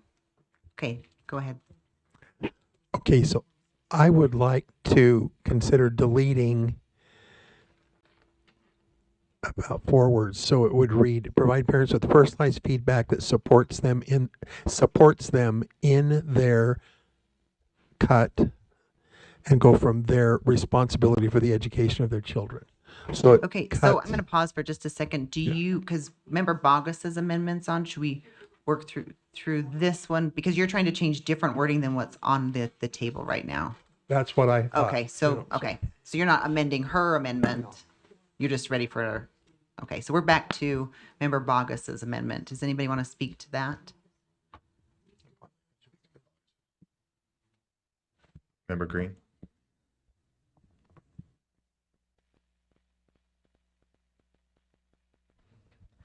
I just want to make sure that we are clear is if this is directing our priorities or directing what work is done. So the audit assessment, we are auditing, or our staff is going to be auditing the assessments from our standards, right?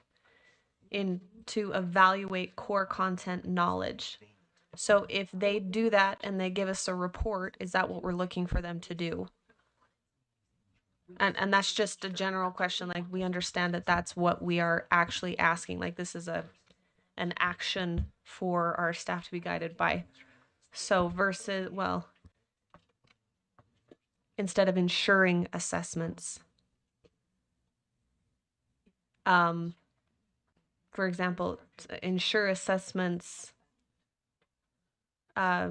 secure core content knowledge. I'm just putting it out there. Like, is that different? Because this will be an action item that they'll refer to. And this is the work that we are asking them to do. So it could be audit, or it could be ensure, and what that argument might look like.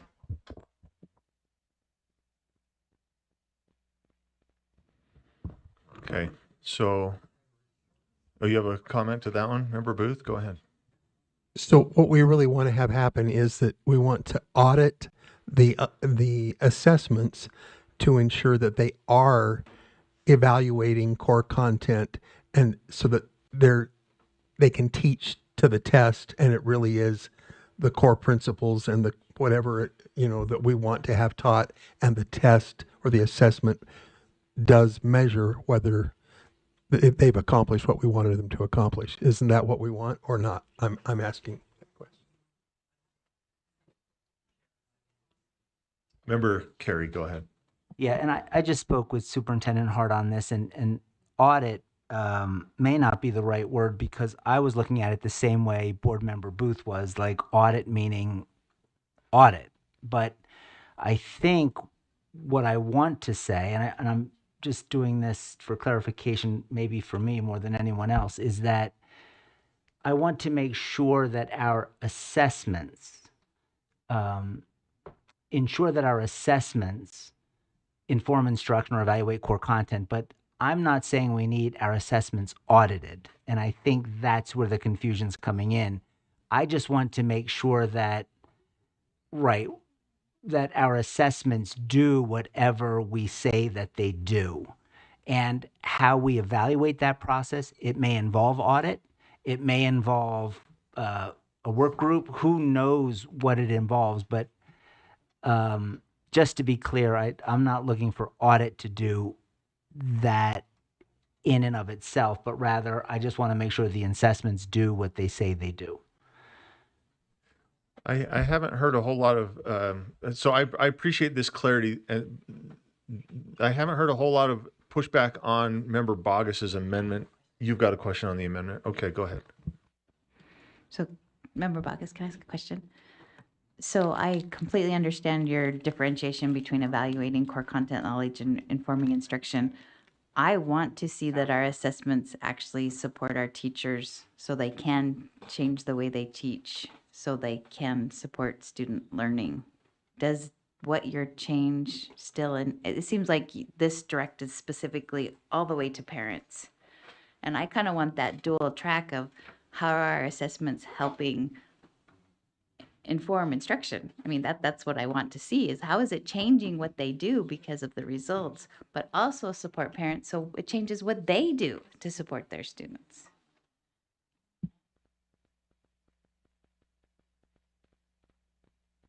No, they're two separate kinds of assessments.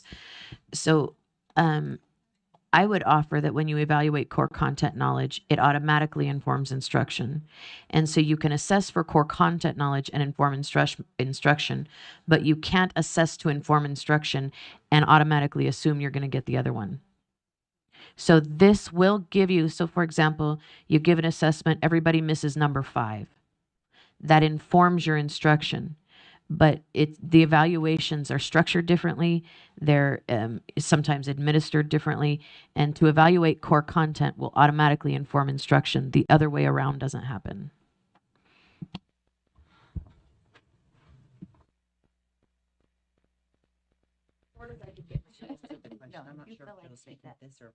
No, Member Carey? I just want to speak against the motion. And that is that I like the informed instruction because to me that's more prospective. Like we're looking at how can we improve the future? What can we do differently? How do we enhance the learning that's taking place in the classroom? When we're evaluating core content knowledge, it seems like we're always looking in the rearview mirror, right? Like what happened this year? And both are important, but I think for our priorities, I would rather have it being much more forward-looking in terms of, great, we didn't do as well as we thought. Let's take this assessment and let's improve what we're doing in the classroom. Thank you. Okay. We're going to get into a lot of back and forth here, Member Bogus. You ready? I promise I'll be quick. Okay.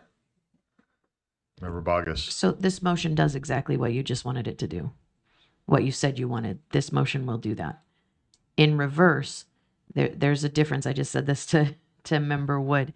There's a difference between assessments to inform instruction and assessments to evaluate core content knowledge. When you evaluate core content knowledge, you automatically inform instruction.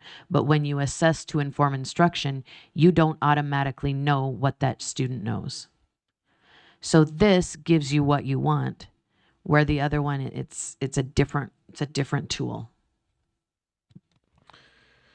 Okay, let's vote on the amendment to this motion, and the amendment is to remove inform instruction and include evaluate core content knowledge. Let's vote.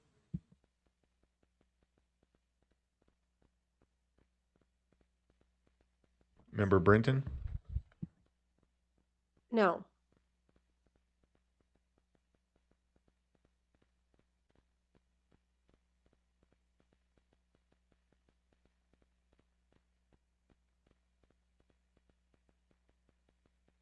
Okay, that motion fails. 8 in opposition, 6 in favor. Those in favor being Member Booth, Member Longacre, Member Hall, Member Bollinger, Member Green, and Member Bogus.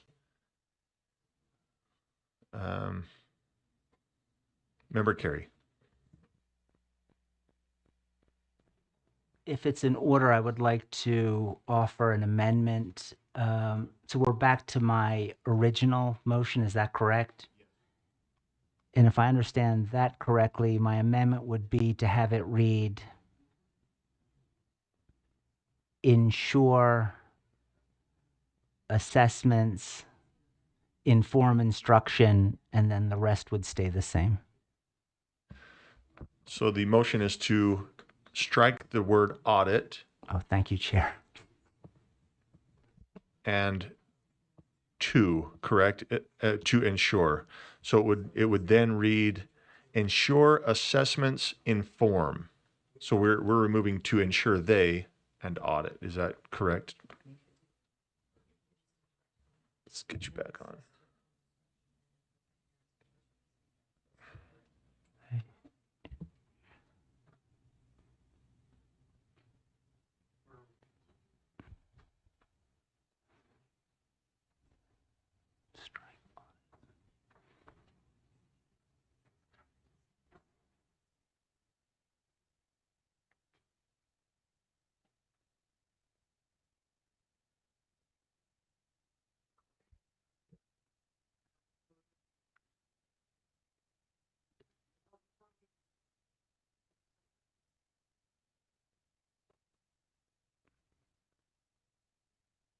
Okay, Member Carey, That is correct. do we have a second to this amendment?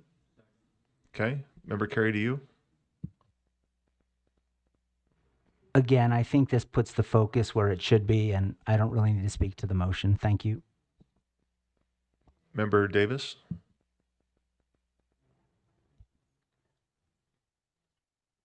I'm wondering what the intent is. Teachers use assessments to inform instruction. Do we want to audit assessments to ensure that they test the standards that are being taught in the classroom?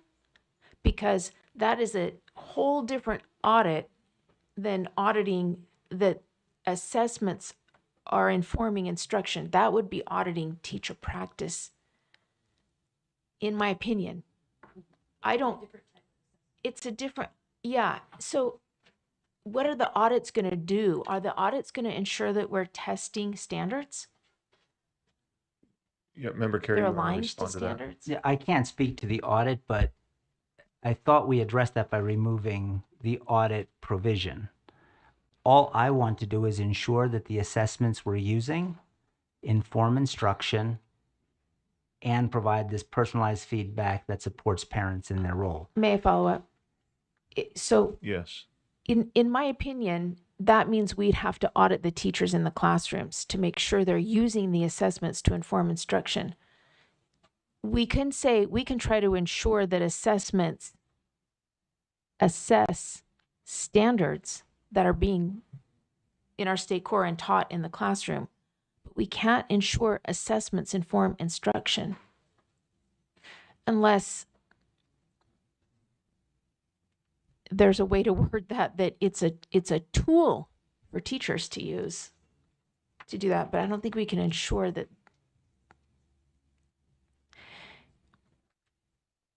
You're just talking about the reports of the assessments. Maybe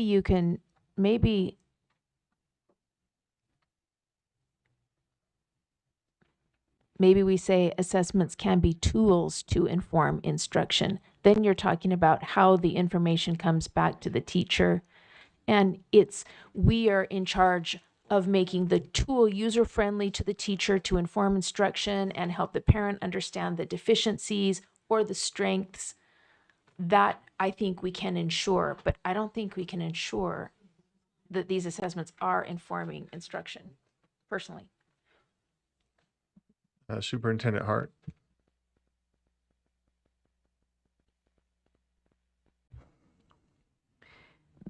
I understand that point. However, we do have a responsibility to provide assessments, but perhaps if you added assessment systems,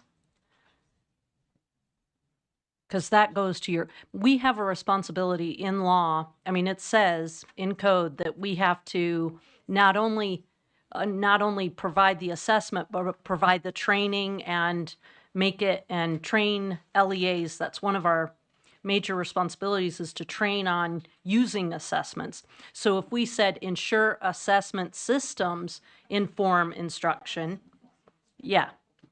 But that is our job. Yeah, we are to provide tools so that parents and teachers benefit. Okay. Assessment tools or assessment systems. Yeah, that's fair. I've got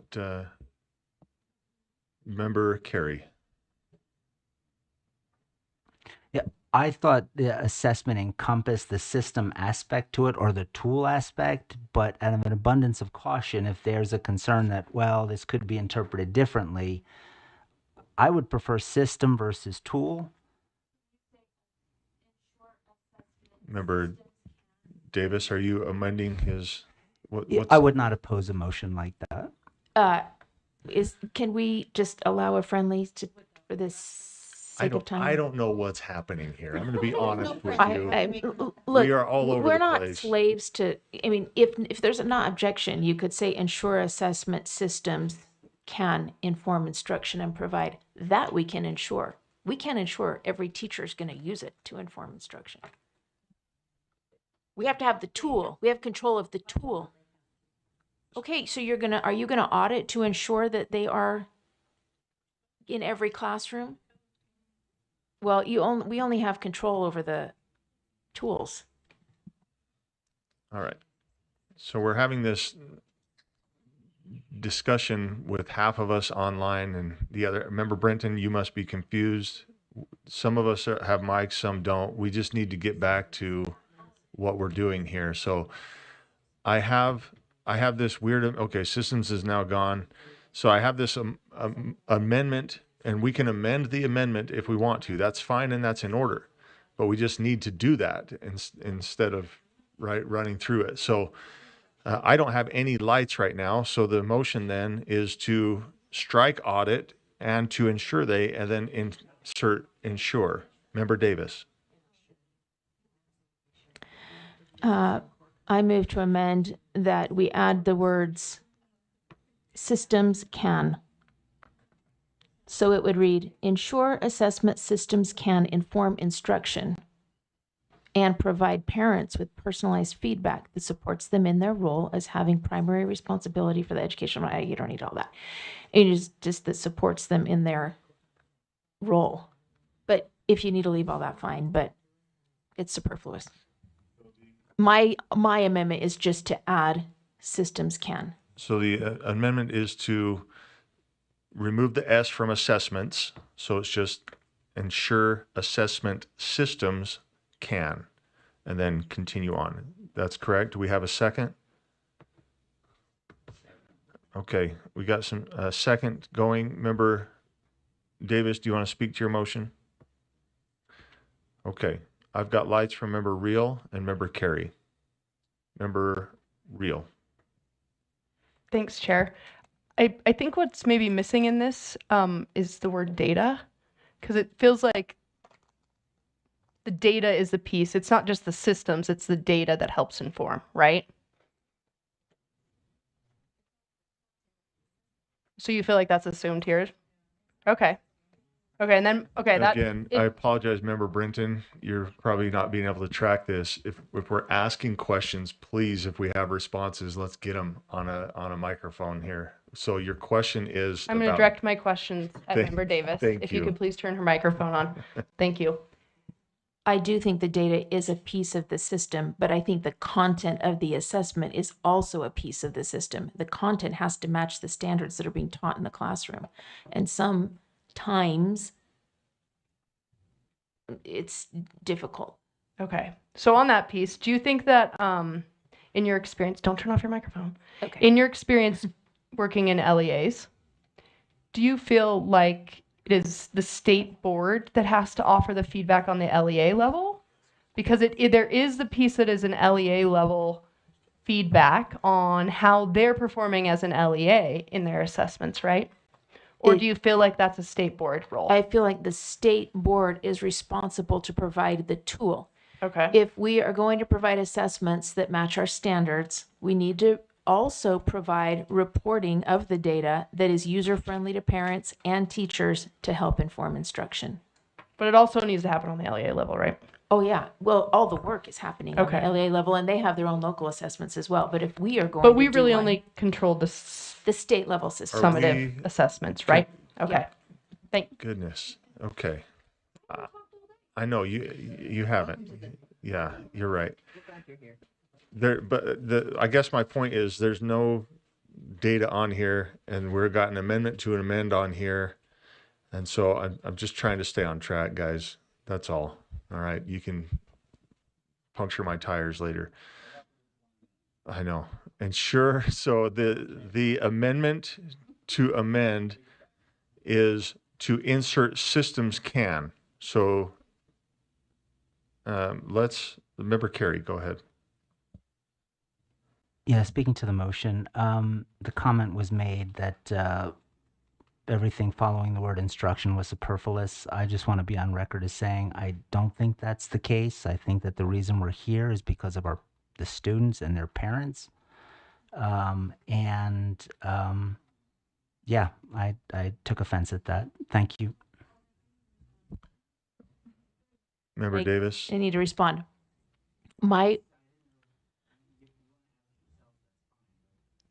No, I did. I just want to say what I was saying was superfluous was the after the role was superfluous, because to me that's understood in the Constitution and everything else. So the rest of the wording, in my opinion, was, but I said it's also fine to leave it there because in my opinion it's assumed as the parental role that I have and other parents have.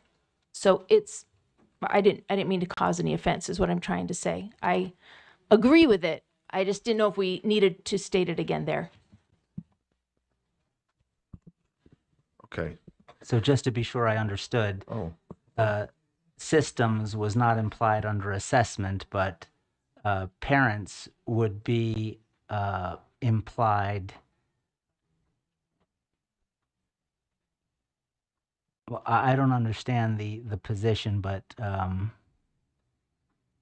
don't think it was an appropriate comment to make. Thank you.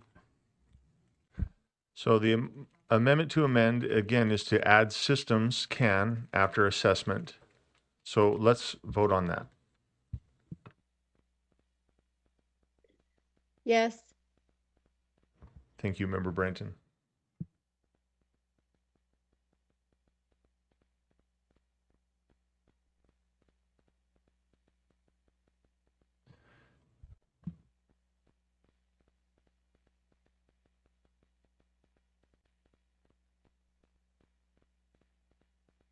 That passes 13 in favor, 2 in opposition, that coming from Member Hymas and Member Bogus.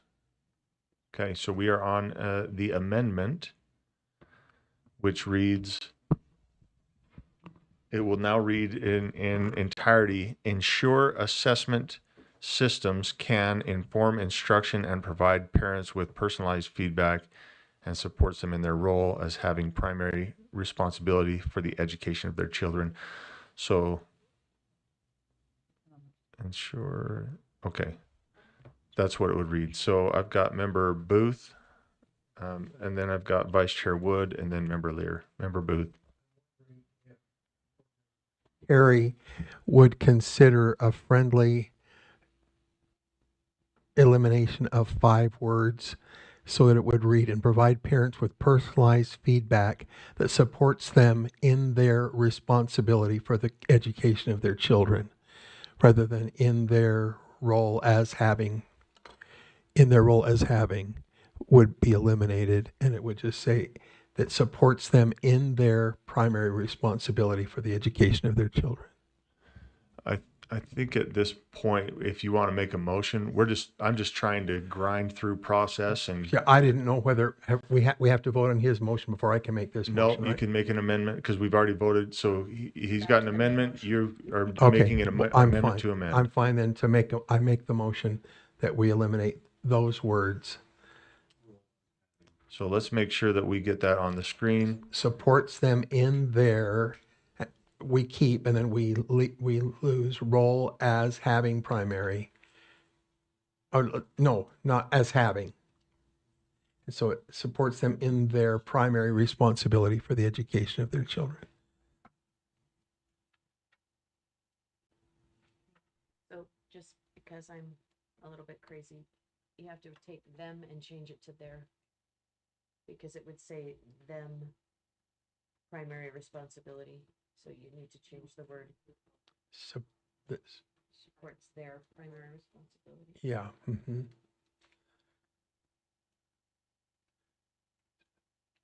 No, doesn't it support them in their responsibility?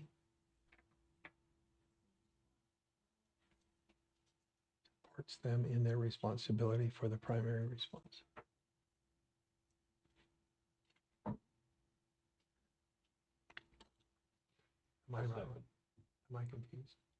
I think you are. But I don't think it's fully, like, if you just take out those three words, that's fine. It's still a little clunky, but it reads better without taking out the other two words. Okay. Member Booth, keep I'll an eye- just withdraw my motion. Don't do that, don't do that. I'm not I asking just you- was trying to make it shorter with the addition of what we'd put at the beginning of the sentence. It seemed like a real long sentence. I'm accepting it unless I see another light. Member Lear, go ahead. I think you did good work at I'm- keeping both of those. I'm late to the party, so if this is a repetitive thing, please tell me. But it seems like, sorry, thank you. It seems like you don't want the systems, you don't want to know if the systems can, but you want the systems to do it. So it would be systems will as opposed to can. Does that make sense, what I'm suggesting? Has it not been belabored previously? Leanne's face is looking at, no. Okay.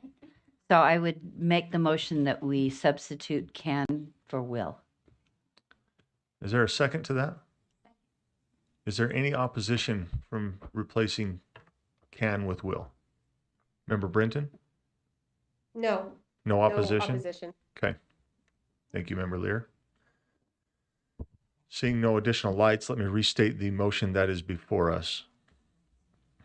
The Well, we gotta, we just amended.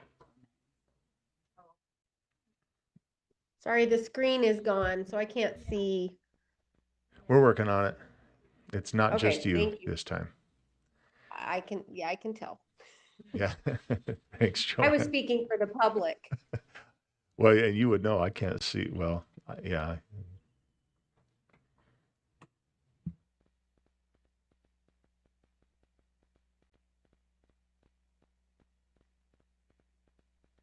I don't believe we have an amendment to amend anymore. Member Booth withdrew his amendment to amend. We are on an amendment to the main, or to the other motion.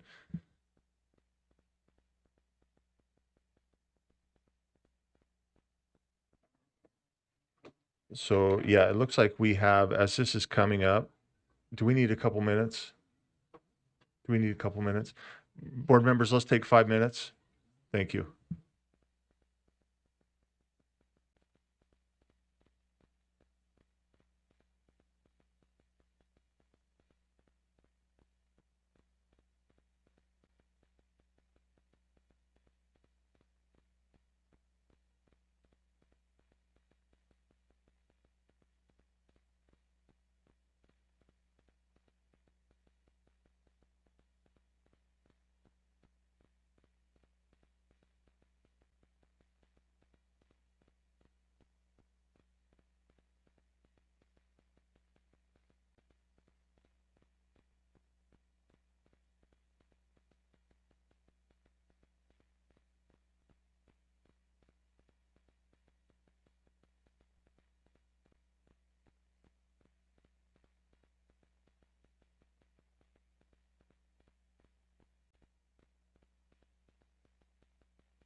Board members, let's get back to it.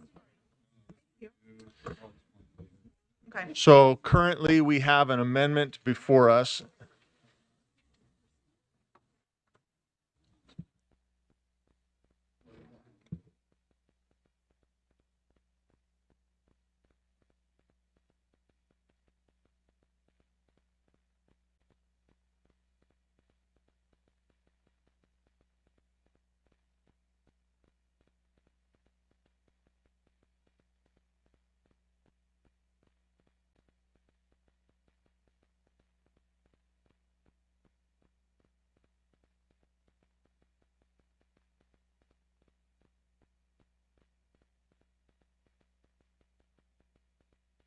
All right, board members, welcome back. Thank you for that break. Glad to see that things are back up on the screen. Joanne, can you see that on the screen?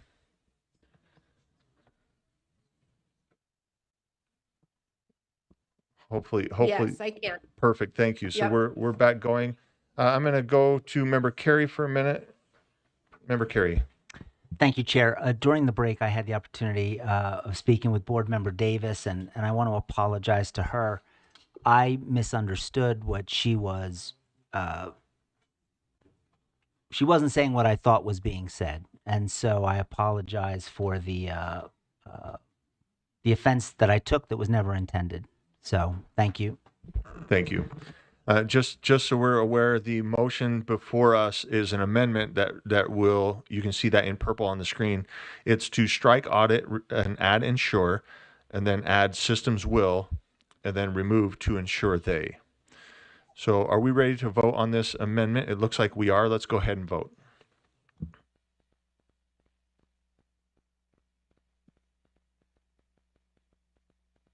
Yes. Thank you, Member Brenton. We've got you as a yes.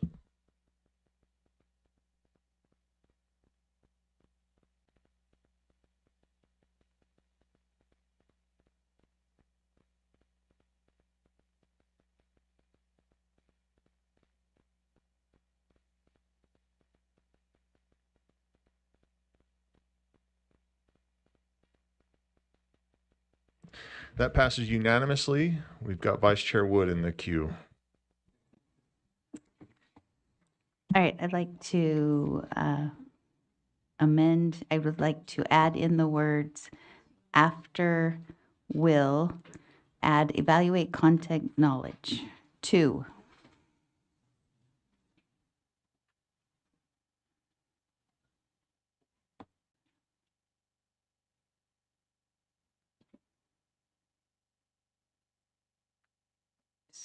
Evaluate content knowledge.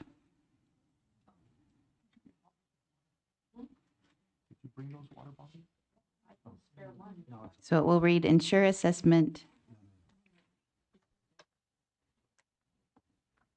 systems will evaluate content knowledge to inform instruction.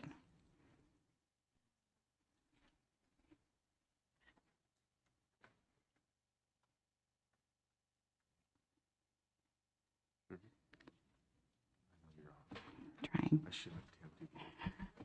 I don't like it. Okay. Is that correct? Yep. Ensure assessment systems will evaluate content knowledge to inform instruction and provide parents with personalized feedback that supports them in their role.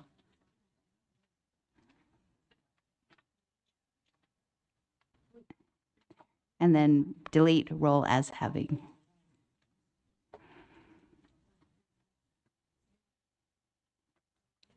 So it will read, ensure assessment systems will evaluate content knowledge to inform instruction and provide parents with personalized feedback that supports them in their primary responsibility for the education of their children. Okay, we have a motion before us. You can see it's been stated. It's on the screen in orange. We've got a second. Back to you, Vice Chair Wood. I think this clarifies some of the concerns we had with the purpose of assessments, and it shortens but still maintains the priority of our parents and what the use of assessments is. Okay, so the motion before us is to add in the words evaluate content knowledge and after will, and then strike role as having. Seeing no additional lights, let's vote. we had it in context. There it is on your screen.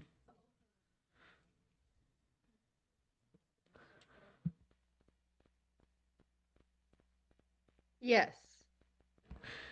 Thank you, Member Brinton.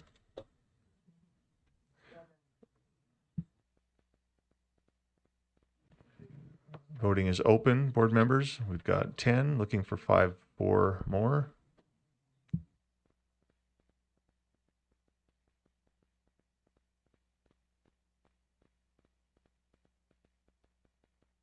That passes unanimously, which brings us back to our own underlying priority. And I will restate that before we move into voting. The motion before the board then is to add the following priority. Ensure assessment systems will evaluate content knowledge to inform instruction and provide parents with personalized feedback that supports them in their primary responsibility for the education of their children. Let's vote. Member Brinton? Yeah. Yes. Thank you.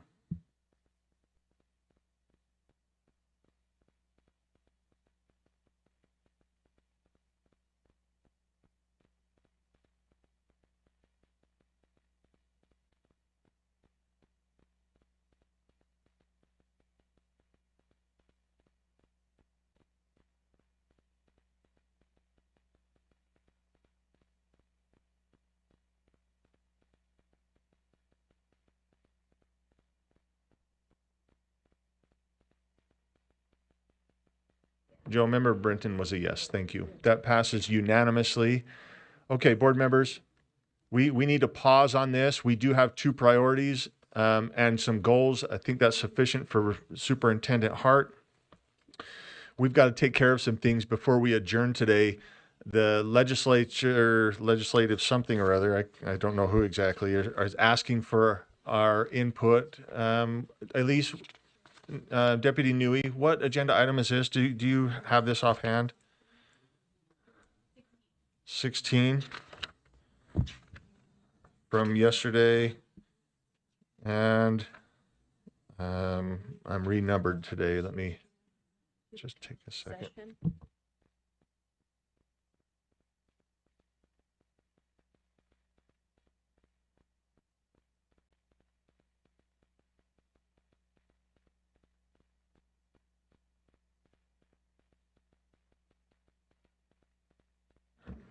Elise, which one do we need to handle right now?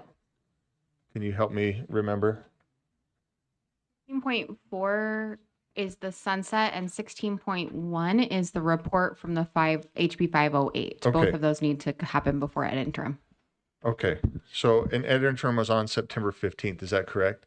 So let's start with agenda item 15.1 from yesterday, or 16, I can't remember. Right here it says 7 because we've reset the day.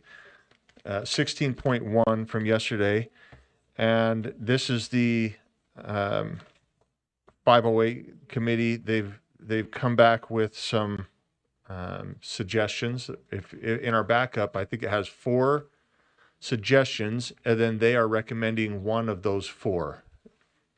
Is that, I believe that's correct. So the is it a motion before the committee? I'm sorry, Elise, I'm going to put you on the spot here. And Trish, please come up and help us as well. Is this a motion from the committee, or is this a motion that the board makes? And I guess it's not our committee, so we would have to make that motion, right? Correct. So this would be a motion that this body would make today, that you approve the report that is required by HB 508 and to direct superintendent, who will then delegate to staff, to submit it to the Education Interim Committee by September 15th. We have a small presentation if you would like to see it. If not, we can just make the motion. Honestly, I think it would be helpful to see it, as not all board members are part of this committee. So it would give us some information. Either way. Kelsey, could I share screen? Is that possible? We're ready for a vote. I'm happy to take a vote. Board members? Okay. We're good with that too. Do you want me to just send it to you? Is that faster? Okay. Yeah. Let me see. Do you have the report? Are you looking at the report right now?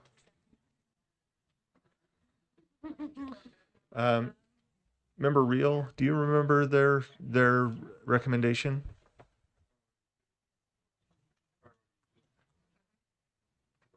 Go ahead, Member Reel. Yeah. So just as some background, this committee was made up of people from rural, urban, large LEAs, small LEAs, charter schools, large charter schools, small charter schools, folks in systems, technology, superintendents. I mean, it was like an outstanding group of individuals that worked on this committee, and they were all very smart and have lots of experience in SIS systems, student information systems. And well, here we go. I don't need to go on. Let's let Elise present it. It was a really, I just want to say before we go through this that I mentioned this last meeting, but oftentimes we get really frustrated because the legislature passes bills that they have not discussed with us and that have not listened to experts in the field. And this HB 508 allowed for a group of experts in the field to give input on what direction we should go with our student information system and our collection of data as a state in public education K through 12. And so I think it was an outstanding opportunity for the legislature to say, before we decide what we should do, we're going to listen to the experts. And the experts on this committee provided great input, and Trish has done an outstanding job wrangling everyone together and getting everyone on track through an accelerated timeline to get this report and the recommendation. And so, and I just want to state that I support the recommendation of the committee. I think because of what I went in with a different thought and I left with saying these folks know exactly where we should go. So, yeah. Thank you, Board Member Reel. So just to ground us in kind of how we got to where we are in this last legislative session, Representative McPherson ran a bill. It's HB 508, School Data Amendments. It required this board to put out 3 reports. One is due this month. The other 2 are due a year from now in September 2026. So the report we have before you is just for the first, the Student Information Systems SIS report. In that report, we were required to study the current Utah SIS landscape and do some cost, capability, and limitations reviews, and then provide some recommendations for improvements. So for the committee we put together, there were 24 members total. 15 members are in LEA, so they have jobs or positions within an LEA. There is a pretty balanced mix of urban, rural, and charter schools. There's a mix of roles, so we got data privacy, we've got superintendents, we got legal counsel. They met every other week for 2 hours at a time throughout the summer, and conducted this study. So their purpose, this group, was to provide guidance to you all in making a recommendation to the legislature to review the findings of the study that was primarily conducted by Trish, and to make recommendations about what to do moving forward to make our systems better. So first, we just want to be clear on what an SIS is. We use that word a lot, or that acronym. It is a comprehensive database system designed to manage and store student-related data in educational settings. So it's a centralized platform where schools can upload everything from enrollment to attendance, grades, scheduling. Lots of LEAs do more than that, but this is kind of like the core role. So when we did some surveys, Trish did a lot of interviews as follow-up. So we have quantitative and qualitative data. From that data, we found that these were some of the current limitations of what is happening. So there's personnel challenges, right? You have lots of turnover. You have different levels of expertise and training in the people that are dealing with SIS. There's some breakdowns in effective communication from the legislative level all the way down to the school level. So when a bill requires something to be collected data-wise, how does that get interpreted and passed all the way down to the secretaries at the front desk entering that information? Also, some UTREX feedback delays that make it hard to fix mistakes and get that clear. Also, some lack in capacity. So there are some schools where there are very few staff and they are doing so many roles, and it is hard to do just this really well when they're doing so many things. Also, time, right? We all know that time is a constraint, and how do we make this more streamlined? And then we have just general concerns with vendors, right? And those relationships with vendors and how we can make those cleaner and better and more streamlined for not only us, but the legislature and for LEAs. So through this process, this group, the committee looked through all of those different things. I'm going to put all these on the screen. And came up with some solutions. There was 4 different kind of solution buckets that we had that we presented to the committee. The first was the status quo. So if we just left everything as is and then we just added a little bit of extra help, that was the additional requirements. Then there was LEA vendor choice. So LEAs continue to get to choose their vendor, but USBE would offer additional support with those relationships and with the SIS training and things. The next option was small group of approved SIS vendors. So that would mean that USBE would choose like 3 to 5 vendors only. And from the pool of vendors, LEAs would have to choose who they were going to use. And then finally, a single statewide SIS system. So you see there was a few different options. In the report, we put all 4 of these options in there along with the committee's recommendations for what that plan details should look like, what the impact would be on LEAs and USBE, what the financial estimates are, what the return on investment could be, and suggested rule and legislative changes for each one of these proposed choices. In the end, when we got all of that work done and presented it back to the committee and had a vote, the committee voted to recommend number 2, so the LEA vendor choice with USBE support. So that is the official recommendation of the committee to this board and therefore to the legislature. So this is in each of the plans? Yeah. Okay. In each of the plans, we also walked through what would the vendor accountability look like, right? As we talked about the limitations, there was limitations at the LEA level, USBE, legislature, but also with the vendors. And so we wanted to look at what were some recommendations that this group had for our relationships with the vendors. And so you'll see all of those for each of the plans.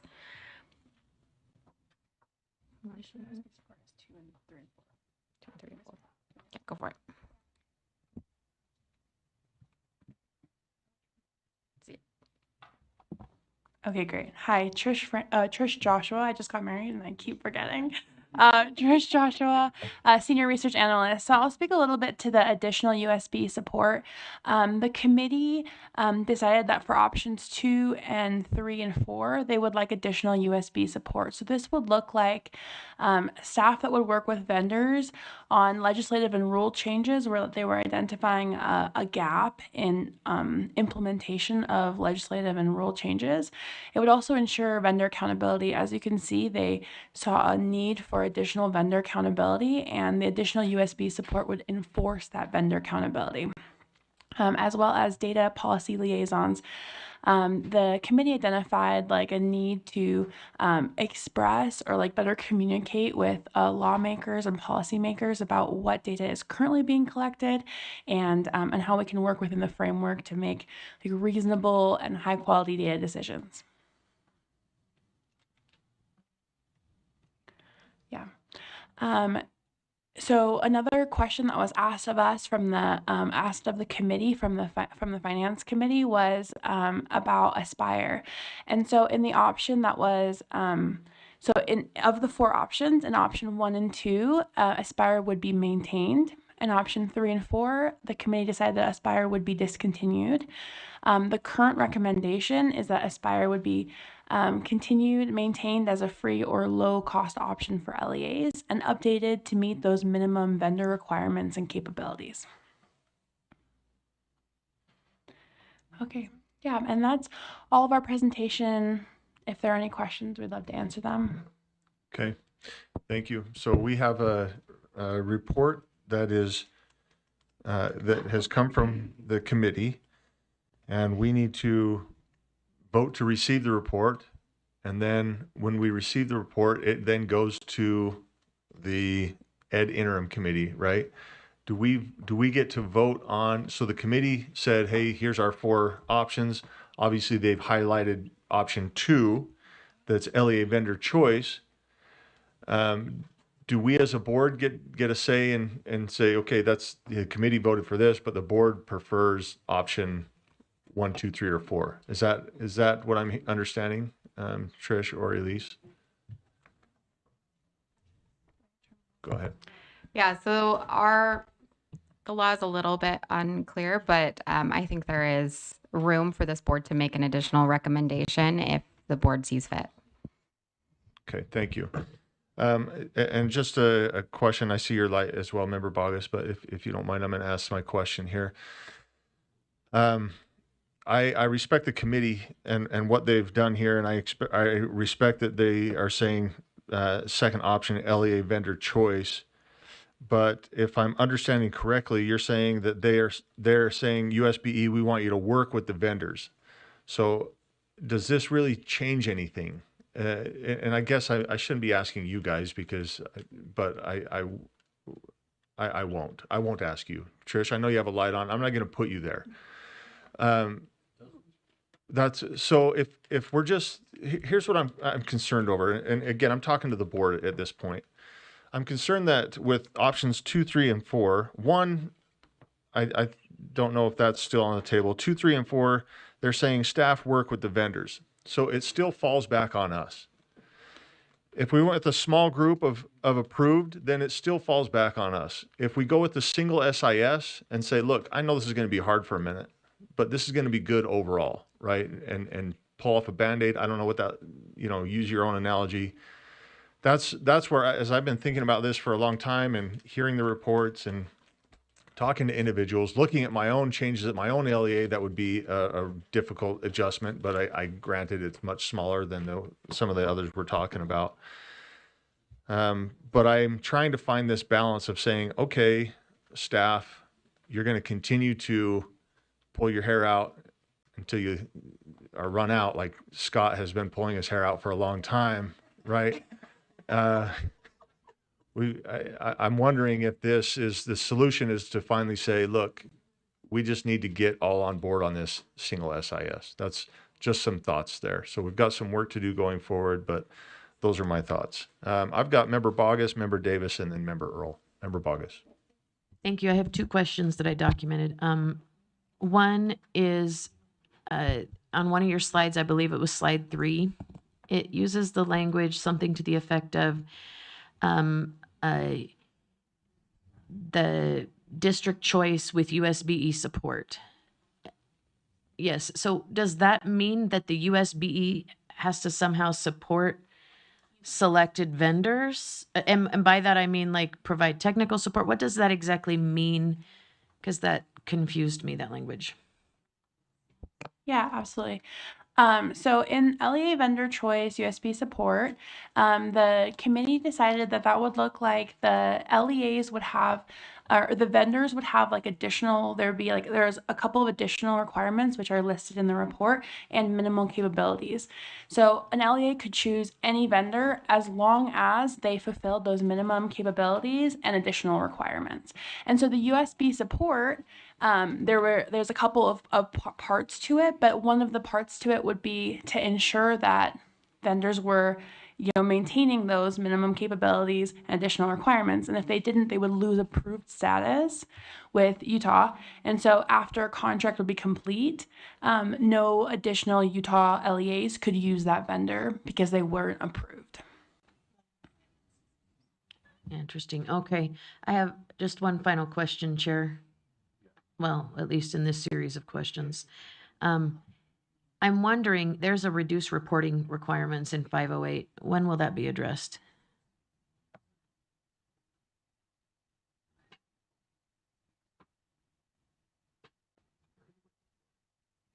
Sorry, thank you. Yeah, that portion, we're starting work on it as soon as this is submitted, and then the report will be completed September 15th, 2026. So you're working on that for a whole nother year? Yeah, we'll work on that and the data retention portion kind of in concert for the whole next year. Okay, thank you. Member Davis?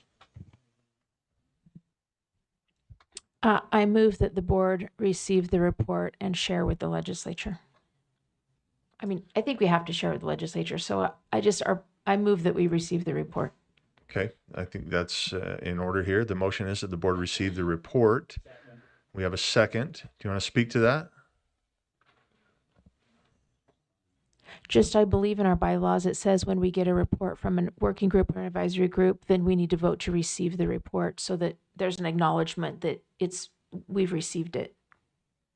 I see Member Earl and Member Carey. Are we speaking to receiving the report, or can we vote? Can we move to vote, or or are you guys in the queue? That's my question. Sure. Let me get you on go ahead. So just the comment, and maybe I didn't hear it correctly, but the option that the legislature recommended was LEA choice with USBE support. And then I thought there was something said along the lines of, and again, I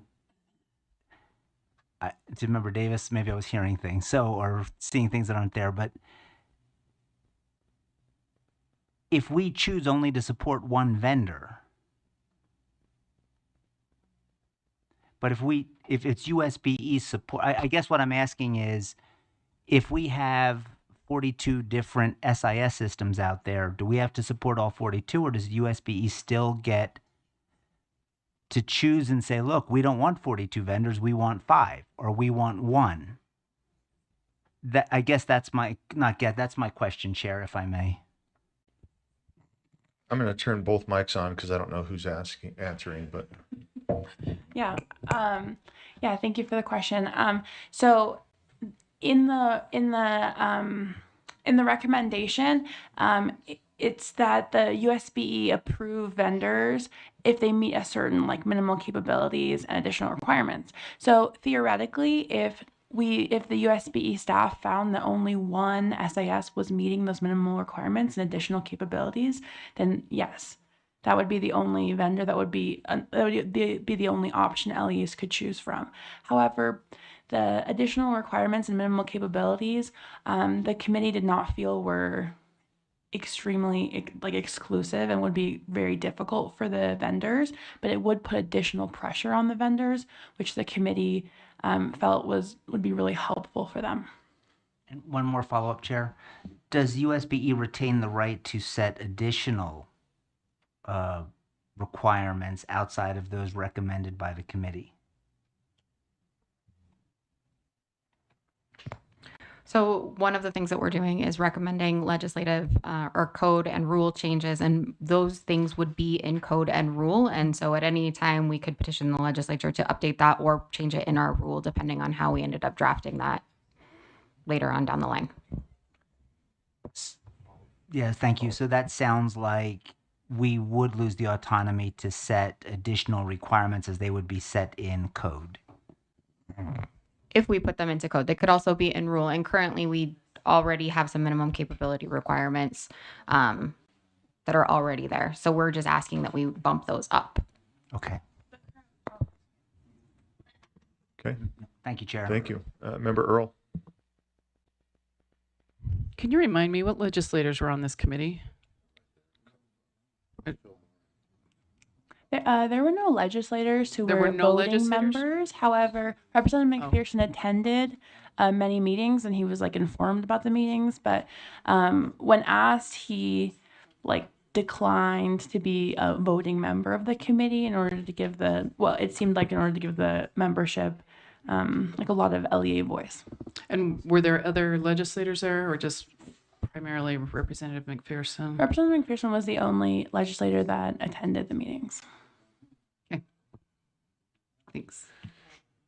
Thank you. So the motion before the board is to, it's somewhere. Thank you. Simply that the board receive the report. Let's go ahead and vote. Yes. Thank you, Member Brinton. And Member Boggess says yes, that passes unanimously. Okay. Are there Any other motions on this agenda item? Member Bogus. Through the chair, I just had a couple questions. I'm just wondering if Superintendent Jones could offer his point of view, if he was comfortable with that. I think it would give us some insight.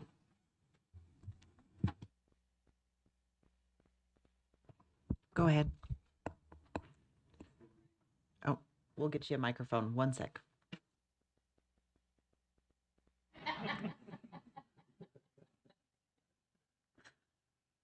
Go ahead. Oh, red 5. Okay, here we go. Look, as a staff member, I support the law, that the intent was for the committee to do what they did. They did an excellent job. They made their recommendation. I just don't think there's been enough attention at this point to what the cost estimates would be for a recommendation to be adopted. Now, if that comes as part of the presentation to the interim committee, that's fine. But it just, being here 10 years and looking at this, it's counterintuitive to me why we would ask for increases in FTEs. If the key issue is that, or one of the key issues that was just presented here was, well, when legislation comes out or rules come out, staff up here would be experts in Power School or things to help those modules be updated or what have you to meet that. You might as well put everybody into one system, because then we could just do it instantaneously and you wouldn't need that kind of manpower to do that. So that's just something that, is my personal experience from, this long debate and other organizations through it. But I have to support the process, and the process was this, and the process is that this is what the committee is recommending. So I have to stand by that. The only thing I would ask is that and again, it can be part of the presentation, is that we consider the cost impacts to that. Each legislative session, we're told over and over again how, we call them critical FTE needs. So if this recommendation were to be taken, we're looking at, and I personally don't feel you could do this with 3 to 5 FTEs. You would need a lot more, which is captured in the cost estimates. And I think that's a consideration. Well, cost or price shouldn't be the only reason to do it, but the process is the process. It was ran very, very well, and the committee has made their recommendation. But I know that there's a lot of other considerations to be made. I mean, I think we have time, and those can be made to the ed interim committee I think it's on September 17th or something. So anyway. Does that help answer Board Member Bogus's questions, or? Member Bogus, does that address your question? Yes, it does. I just want to clarify my understanding. So my understanding is that that this option that the committee came up with, they want local choice, but they want the USBE to support what they can't figure out. So my understanding is they want us to support, they choose the system. The system has to meet the specifications of what's currently, governed by rule, by code, all the data submissions, those types of things. But the staff, if I'm understanding correctly, and I think Trish is ready to correct me, is that, the staff would help them by being a direct liaison with the particular vendors. We'd have to have experts in those particular, right now there's, I think, 7 vendor provided systems. But see, the part of this too is how do you address the fact that Davis County School District and Sevier, I think, are the 2 districts that have their own homegrown systems. They're not vendor systems. So is that where, you'd have to, I think that can all be fleshed out. But that's my understanding of the recommendation to the scope that I think you're asking about, is that the roles and responsibilities would be brought up to us to directly liaison with the vendors to ensure that the onus is on the staff up here to make sure that that vendor is compliant with it. Whereas even right now, the code reads explicitly that LEAs are responsible, because they're contracted directly with the vendor, to be the ones to make sure that it can interface with USIMS, and the data quality is there. It's already all spelled out in code that way. To me, that if the recommendation we're going through, which I support the recommendations of the committee in the process, well, the recommendation by way of the process, I just think there's other considerations that still need to be addressed with all of the recommendations, with all of the options too. I mean, the code was written explicitly to ensure that LEAs at the local level had control of their vendors and that their vendors were doing it. It's already explicitly stated in the law. Thank you, I member. really do appreciate that, and yeah. I appreciate you allowing Superintendent Jones to Thanks, to make member that comment. Bogus. Thanks, Scott. So we've received the report. I don't see any motions forthcoming. Let's get that over to the legislature, and I'm sure we'll hear some things and discussions maybe coming in the future. So I appreciate everybody's support on that. Let's move to agenda item 16.4. Elise, you're still at the table, I hope. This is Education Interim Committee sunset items. Can you give us some context on this, Elise? Thank you.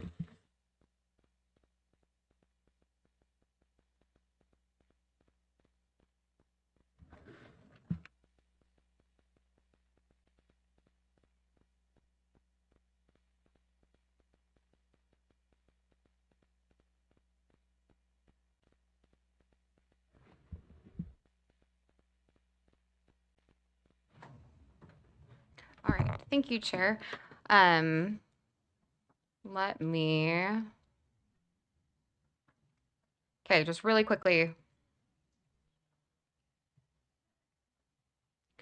We have some sunset items. So when a program is passed through legislation, sometimes at the end of that legislation, it will include a clause that states that this program will sunset on and give a date or a year by which that program will end. And the funding, if any, associated it will also end unless it is picked back up and continued. Right? So we have two programs that are looking to be sunset in this next legislative session. The Education Interim Committee gets to make a recommendation about whether or not to sunset it. However, they have asked for your input as to whether or not you think it should be sunset. I have taken that question to our staff. In the case of this Education Interim Committee, they're asking about two programs. The first is the Civics Education Pilot, and the second is the Ethnic Studies Commission. And both of these staff recommend that this body recommends that they be sunset. There is more information in backup. I can speak more to it, but that is the core of the ask at this moment. Vice Chair Bollinger. Thank you, Chair. Deputy Newey, I'm questioned about the civics education pilot. Can you speak more to why staff is recommending to sunset that specifically? Absolutely. So this was actually was going to be sunset last year, and the recommendation is that the pilot had completed, right? It was a small pilot program. However, there was one missing piece, that there was a requirement to do an evaluation of the pilot program, and we have since finished that evaluation, and we have an evaluation report to provide to you. And so there's just no need for it anymore at this point. Member Earl, or do you have a follow-up? Quick follow-up. Just to follow up on that, so with the report, and the reason why I'm asking is because there's a LEA in my area that specifically said that that's helped them provide some professional development in a collaboration between social studies teachers and language arts teachers to support learning civil discourse and dialogue. Just curious to know, did that report show that it wasn't an effective use of funds? Or if you can speak to that.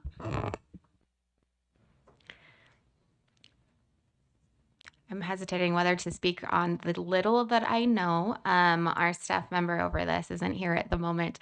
My understanding is that it's not about the efficacy of the program, but simply that the way that the legislation was written, that it is a specific pilot program, and that now if it needed to be expanded or created into a substantial program, it could be, but that the pilot itself is no longer needed. Member Earl? I'd like to make a motion that we sunset both of that we make a recommendation to sunset both of these items.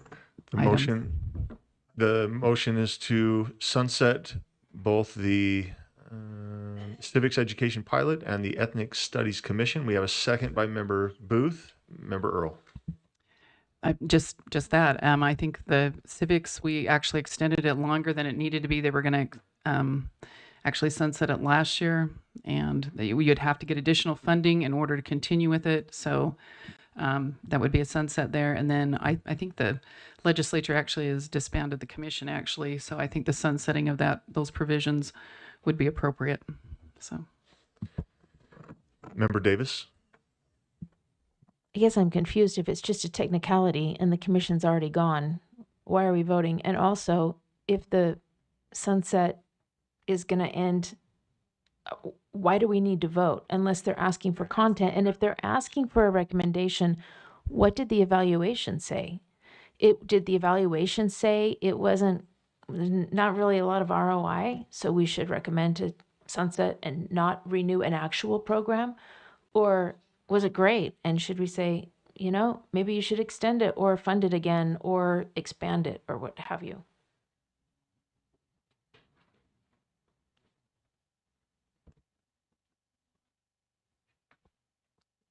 Elise, go ahead.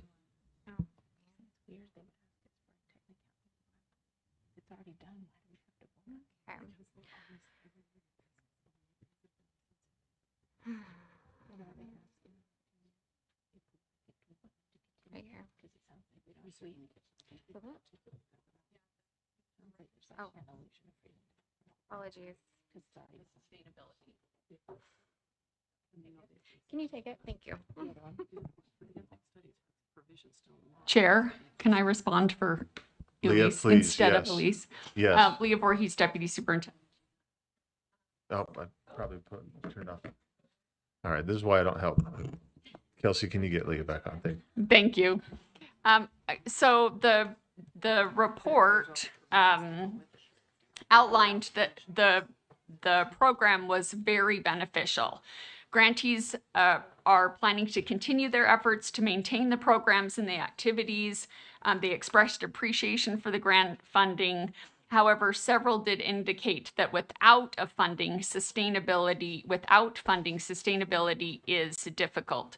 So the pilot was successful in that, to Vice Chair Bollinger's point, that the participants found it very helpful and useful.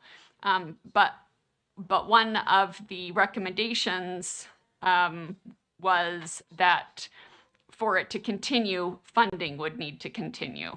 So to Elisa's point, the pilot is finished. If a new program was started that continued the work, that would be different legislation and possible, but the pilot has finished. Does that help respond to your question? Yes, I have an amendment. Okay. So go ahead. I move to add the language to the motion and that the results of the survey be shared with the legislature in consideration of a civics education program.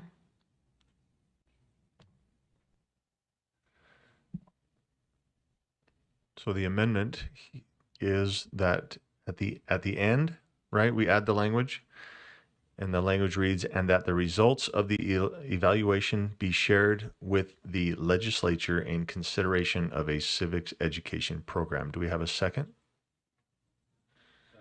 We have a second. Member Davis, you want to speak to that? I don't know that anyone's at this moment ready to make like a funding request or anything like that, but I think that the legislature should hear the results of the survey of the pilot they themselves put into play. And information is helpful in making future decisions, and it could help them to know that what they did some good things. Maybe they want to continue, maybe they don't, but I think it's important for them to hear that information. Member Carey?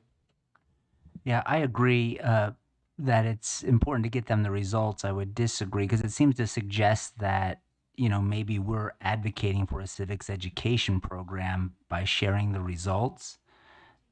And so I would amend, if an amendment's in order, I would just say, and that the results of the evaluation be shared with the legislature, and we strike everything after that.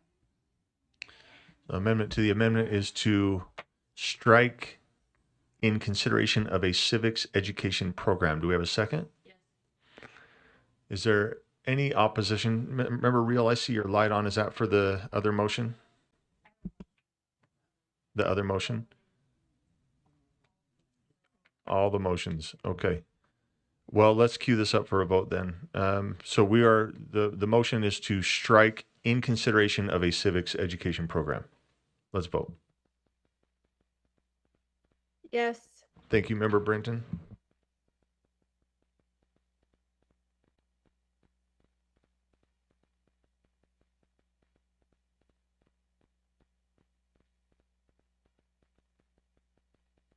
That passes unanimously. So the new motion before us then, or the new amendment before us, is that we add the language and that the results of the evaluation be shared with the legislature. Okay, Member Real. Thank you, Chair. I might have missed this, but did the legislature vote to disband these, or is it just they're just no longer meeting? It sounds like they're wondering, they're asking for our input before they make a vote to sunset or not. Is that right, Elise or Leah? Yeah, they're asking for our input. Okay. I guess on that, I would be disappointed to see both of them disbanded. So I thought that the Ethnic Studies Commission did some great work, and I thought that we contributed to a lot of that great work that provided a lot of diversity in what our students were learning and provided more inclusive materials for our students who are all very diverse. So I would be disappointed to see this. The civics education pilot, I know that it was somewhat of a success, but we've been discussing that in standards and gotten reports on that a couple times. And I obviously love civics education, but I just would be disappointed to see both of these gone. Yeah, I think that's, if I'm speaking to this motion here, I think that's what, why it was added. I could be wrong from Member Davis, but she wants the legislator to see the results of their program so that they can make a better informed decision. Okay. Oh, Vice Chair Wood. I have a question in terms of the Ethnic Studies Commission. So this is actually the group that's meeting. Will it undo all of the, like our rubric, all the work that has done since that? Do we know, Deputy Superintendent Newey? Please. Yes, I'm going to phone a friend if that's okay, our expert on all things Ethnic Studies Commission. Could you repeat the question for us, Member Wood? I just know the commission led to a lot of work that was done that we're using. Will this undo with the commission being sunsetted? Does that sunset the work that was done here also? Hi, my name is Atiana Colleen-Mills. I'm the Ethnic Studies Specialist here at the Utah State Board of Education. And the answer to that is no. The disbanding of the commission does not stop the work. The full implementation for the Ethnic Studies education requirements is set for 2027, where all schools will need to select their instructional materials or curriculum that aligns with our standards that meet the requirements of ethnic studies. So this is just the body itself no longer meeting. As of last year in November, you'll see on the screen that the commission provided recommendations to various bodies of government. At the bottom of this was the recommendations that was sent to this board. And in summary, the two recommendations was one that we make sure that we aligned with the equal opportunities bill at the time, which was HB 261, which has been broken out to about 3 different codes, directly relating to making sure that we are upholding the neutrality clause.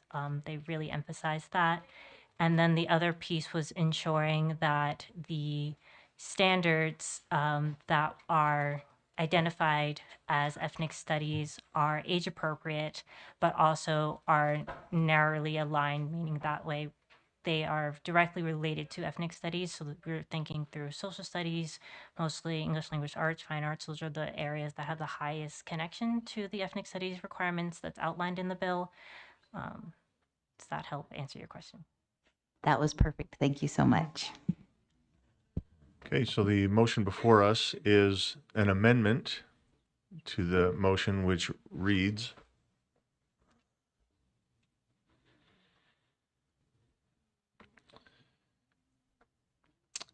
the motion is to add the language and that the results of the evaluation be shared with the legislature. Let's vote.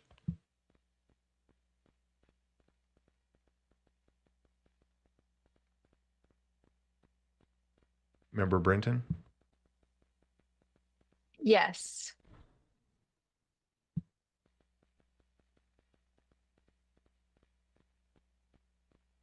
That's it. That passes unanimously.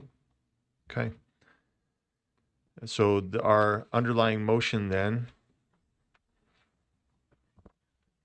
is that the board recommend that the Education Interim Committee sunset the Civics Education Pilot and the Ethnic Studies Commission, and that the results of the evaluation be shared with legislature. Seeing no lights, let's vote. Brenton's a yes. Thank you, Member Brenton.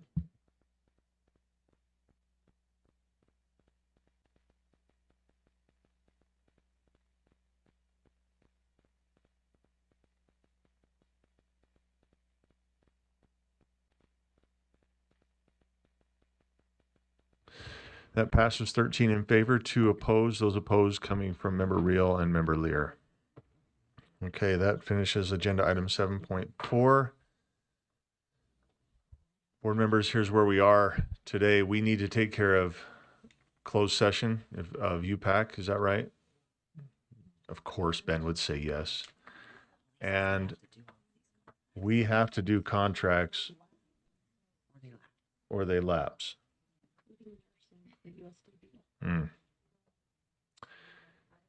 Okay, what do we want to do first? Contracts first? Okay, sorry, Ben. They said contracts. Yeah, we'll take 5 minutes and we'll queue up our consent agenda. Thank you.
All right, board members, we are back at it on agenda item something. What is it from yesterday? 10? Is that the consent? 14. So we are on the general consent calendar and I'd be seeking any motions or pull before we make any motions. So I've got member Earl and member Bogus. Member Earl. I want to pull, I don't know what number it is. Sorry, I'm not getting quick enough here. But I know you did.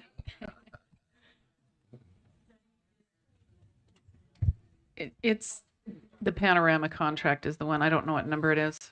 It's Let's number see 6. if we can find it. Number Panorama. 6. So this would be 5.14. 14.16. 14.16.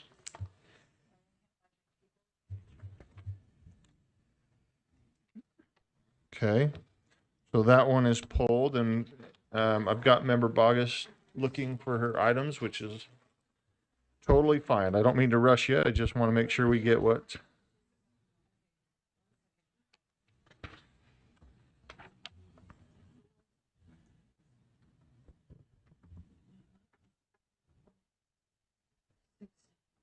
Well, I have a number of questions, but I think, honestly, I think 6 was the only one I wanted too. Okay.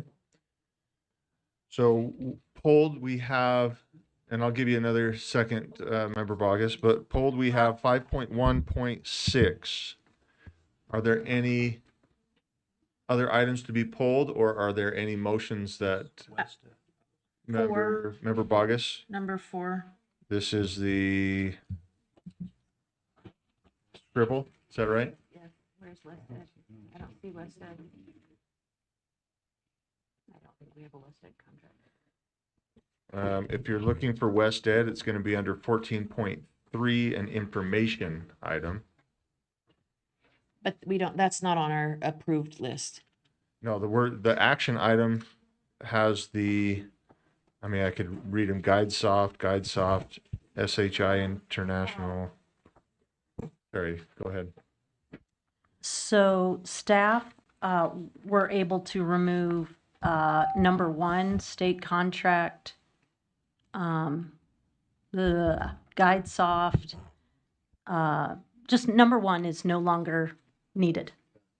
Yes, cost savings So to 5.1. the agency. Nice. I'd like to hear that. 5.1.1 is removed. Okay. I have a star for you later, Superintendent Hart. So member Bogus, any others on 5.1 where the action contracts are? No, I have questions, but I wanted 4 and 6 pulled. 4, so we can pull 4, we can pull 6. And then I would love to pull the minutes. And then pull the minutes. Okay. Thank you. Any motions? I'd love to entertain a motion. There's a motion to approve the minutes. Member Bogus, do we have a second? Second. It's been seconded. I don't know if you want to speak to that. Okay. Is there, typically if it's on the agenda, we vote. So let's just vote. I won't do another one. Let's put it up there. So vote to approve the minutes. Go ahead and vote. Voting is open. Member Bogus? Or Member Brenton? You already voted. Yes. Thank you, Member Brenton.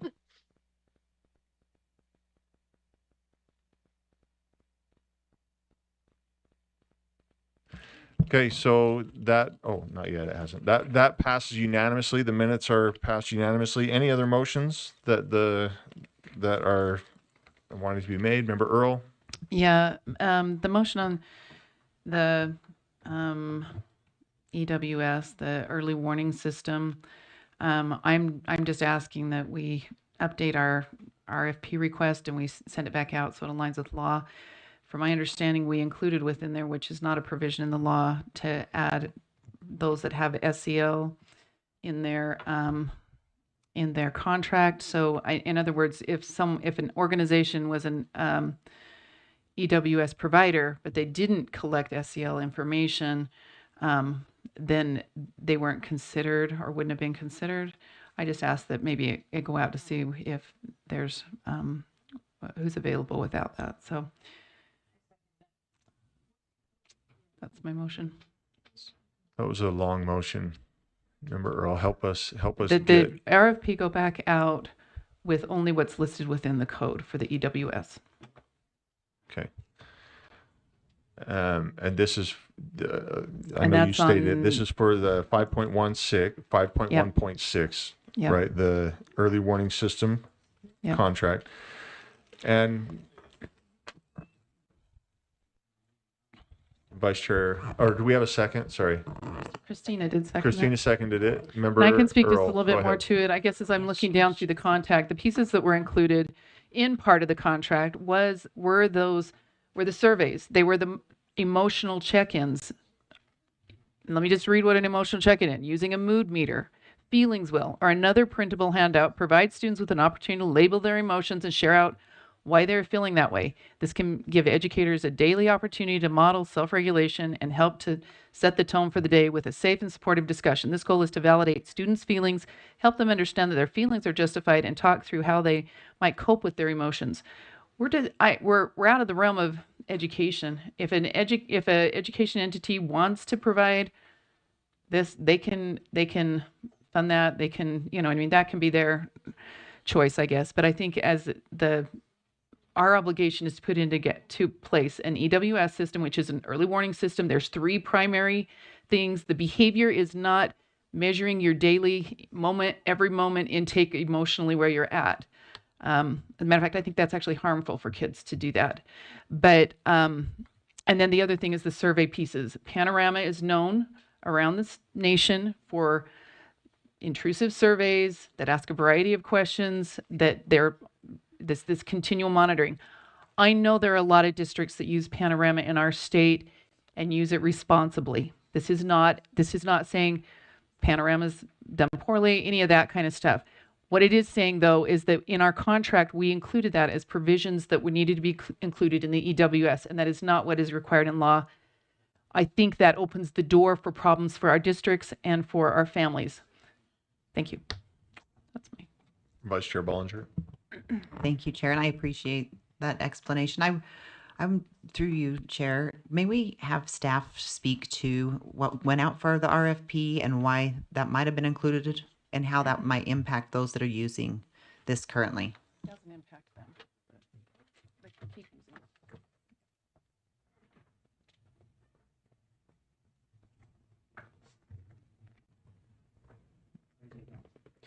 Please, let's get, yeah. I did not hear the question because we were having a side conversation. I apologize. Director Bruff, the discussion or the thing that Member Earl had brought up was that the RFP that went out required the inclusion of surveys with SEL, but it's not required in law. Can you speak to what went out for the RFP and if other companies were then excluded if they didn't offer that? Yes, be happy to. Aaron Bruff, Director of Data and Statistics. The RFP, as it was written, says it needed the capability as an option. That was how the RFP was written. I was not a part of the selection committee to know who was included or not included in that. I'm just saying the way the contract or the RFP was written was this. It had to be an option that was available or worked within the proposal. We didn't say it has to be there. It just says it has to be a function. And so and again, as I interpret that, it would be the vendors who submitted had to show the capabilities of having the survey as an option. Does that answer the question? Member Davis? In code, is the survey an option for LEAs?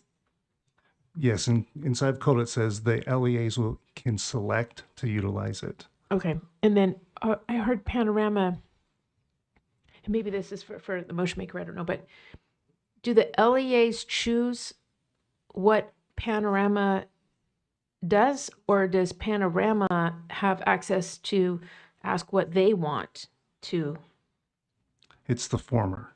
The So LEAs put in their own questions. They put in either their questions or utilize a combination, but it's the LEA that chooses what goes out. Leadership-driven, this is what they will utilize. Okay.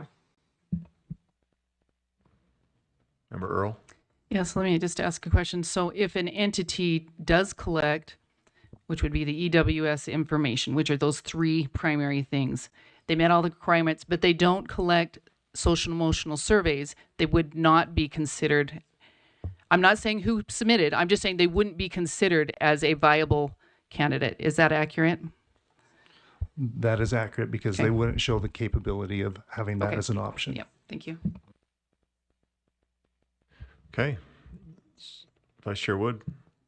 But just to confirm, the code requires that there is an option. Is that clear?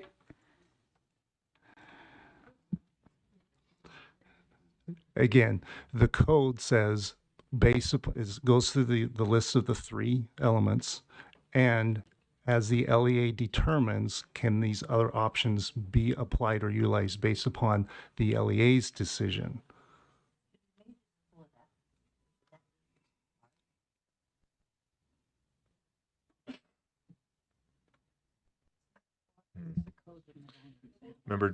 I've got Member Davis and Member Earl.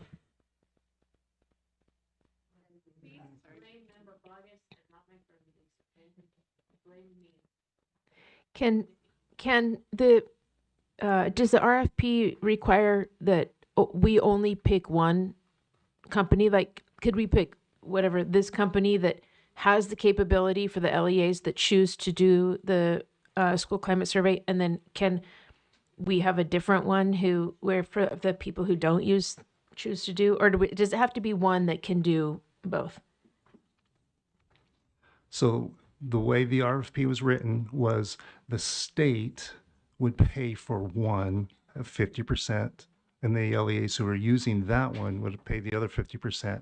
If an LEA chooses not to use the state one, they could can get a little select one from if they any don't other do. as long as they're meeting the requirements of the law. Member Earl? I think the provision, it would be good to look at the code. I think you're right, because that's what I looked down. I was like, what are the provisions that are needed here? If there is a survey associated with it, they are supposed to get parent consent. That's what it talks about, is what happens if there's a survey. It doesn't say you need to have a survey optional, you need to this or that. It just says if you use a survey for your EWS, then it needs to, well, not even for the EWS, just if you're using a survey, it has to meet the compliance of the law. So because what was happening is we had a lot of, Panorama was the primary one, but there were others that were using surveys related to the EWS, and they were telling parents, we don't have to get permission or consent for these surveys. And so that's why provisions were written into the law. It said you can't be doing that with any of these without going through them anyways. So, but I don't know that that was written so that, well, anyways, I think it's totally optional, and I think we may have eliminated people that could have provided, but.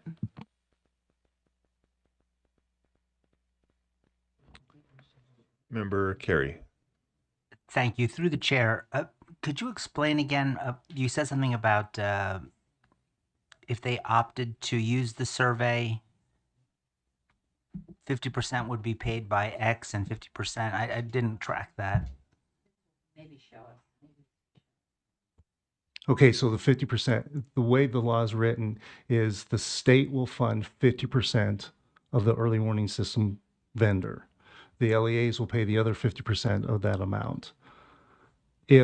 And again, what happened was back in about January timeframe, the board's leadership, and I don't remember the exact time, required or requested as we wrote the RFP that if any other vendor met the requirements, they could be in a pool or an LEA could select from them as well. So that was the way, but that pool would not receive that 50% reimbursement or payment. I hope that makes sense. It's clear in my head. So the 50% that would be made available would only be available to a company that could offer the climate change survey. Is that understanding correct? The 50% was for the contract that the state awarded it to. I see. Okay. Thank you. So the motion is that the RFP for the early warning system contract Panorama go back, or not Panorama, but the early warning systems, that the RFP go back out, including only the requirements listed in code. Vice Chair Bollinger. Thank you, Chair. I'm looking at the code right now and just wanting clarification. So it reads that the state board shall ensure that each LEA receives access to a digital program. Can you help me understand where it says we have to just have one system that we can choose in an RFP?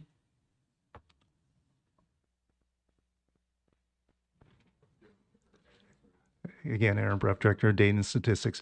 Our understanding, as directed from leadership, from the board and from the superintendent, was that we not select a single vendor, but that we make it open for multiple vendors to get through. That's where that came from, but we would only pay for the selected LEA or the selected vendor, the 50%. That's where the RFP was written in that manner. Okay. So again, let's restate the motion. We'll take a vote. The motion is that the RFP go back out, including only the requirements listed in code. Member Lear. What's the cost of issuing an RFP? What's the staff cost of, and can you just give me I know you're an accountant and it just galls you, but can you just tell me, is it $500,000 or $50 or is there? Scott, go ahead. So there, to answer Board Member Lear's question, there is quite a bit of staff time that was dedicated to get to this point in the first place. The RFP build itself took several staff members, several hours, over a year to get the RFP drafted and put out, right? Because it goes from these subject matter experts to do it too. And this also, Chair, gives us an opportunity to say we're really technically a year behind on this anyway, and this would have second and third level effects on timing related to the school safety aspects of providing systems for sharing of data, incident reporting, and all that. I know that there's differences of what EWSs do and those types of things too, but the estimate I could give is probably $200,000 to $250,000 if you combine all of the salaries of the people to do it and the time spent on that. So over a course of a year. So can I just follow up briefly, Chair? So I'm just concerned that if we get these responses to the RFP, couldn't they weed out those if there are some that are not compliant with the law? Couldn't those just be weeded out at this point as opposed to reissuing it, putting a big, circle with a strike through it that says no SEL and costing us that much more money? Couldn't you just weed out the problematic responses? Chair, if I may. Certainly it would take us a lot less time to do this, I can speak to that. I think we could revise the RFP accordingly. What I would respectfully request is clarity though on, because and Aaron can correct me if I'm wrong, and I think this goes to Vice Chair Bollinger's question on, look, could it have been more than one vendor that the LEAs could choose from? Was it just, my understanding is yes, correct, but based on the number of submissions we had and some other processes, it only became down to this one vendor. So my suggestion would be, well, we don't eliminate them because they can't provide that choice but we would just make it clear that, look, if you can't, if you choose this vendor, you won't be able to, they don't have that capability. Does that make sense? In there, that way, it wouldn't exclude a vendor based on that criteria that you don't have the capability within your system to allow for surveys, or that we just reword it that way if that helps answer Board Member Lear's question. Yeah, it'd be fairly quick. Sure.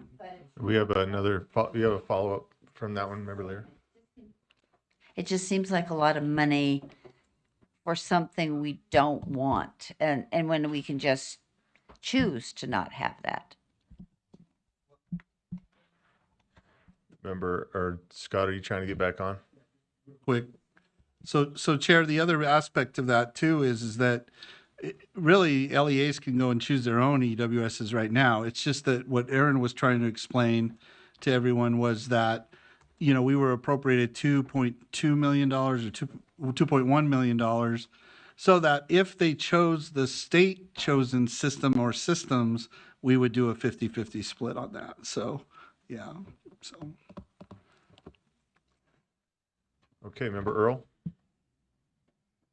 Yeah, just it would seem to me that you wouldn't have to go back and rewrite the whole contract. It would be there's one provision in there that wouldn't be included, and the idea that somehow everybody that didn't have that threw their name in and knew that they weren't going to meet the criteria. My point is there may have been entities that would have met the criteria had that not been in there that we don't know about, and that's my concern.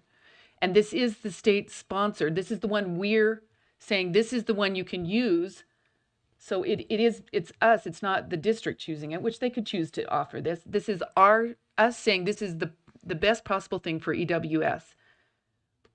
So that's why I would think that this would, and I don't want it complicated. It just seems like you wouldn't have to go out and rewrite the whole RFP. There's just that provision in there that doesn't align. So I don't think it's a matter of let's start again at the beginning. It's not. It's not too complicated, but. Scott, go ahead. Actually, so I do need to clarify, I was incorrect. It does say in the code 53F-4-207, the state board shall, subject to legislative appropriations, which we got the 2.1 million, select through a competitive contract process, a provider, one provider. So that's, I just need to make sure I clarify that. It can't be multiple providers that then the LEAs can choose from. It can only be one. So. Member Davis. Good catch.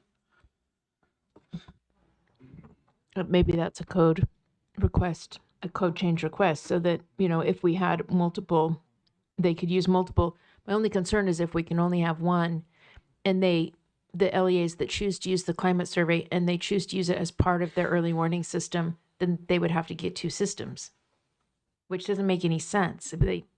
They would have to get two systems if they want to use it as part of their early warning system. Wouldn't it be better to get the code change and then allow for multiple vendors for the LEAs that don't use that? Then they could use, then the ones who do use it wouldn't have to get two systems. They can still incorporate it. Wouldn't it? Member Carey? Oh, thank you, Chair. I know that we heard about the time and the cost associated with putting out the RFP, and I thought I had the number here, but when I looked up the price of protecting our kids from politically weaponized surveys, I think that's priceless. And so if it takes more time to do it, if it's another $250,000, it's best to get one system that insulates our students from surveys that are politically aggressive and directional. So I would call the question and vote on the motion. Thank you. The question has been called. Do we have a second? It's been seconded. We are voting to call the question. Brenton's Okay. a yes. Brenton's a yes.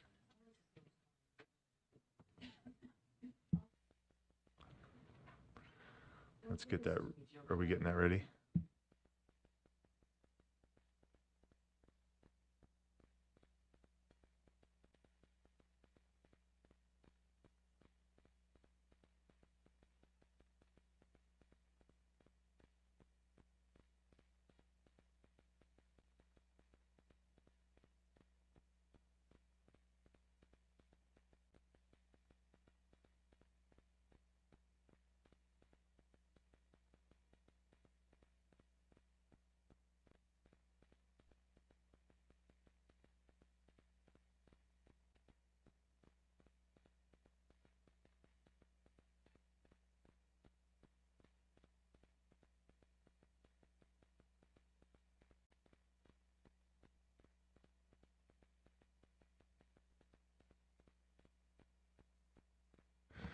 Okay, that passes.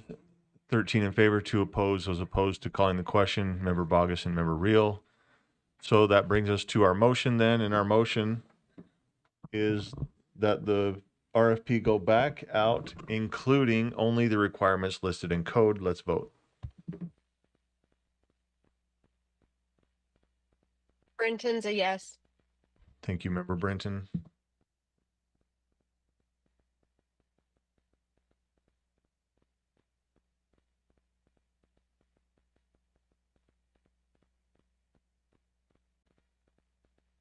That passes 13 in favor, 2 in opposition. Those opposed being Member Reel and Member Lear.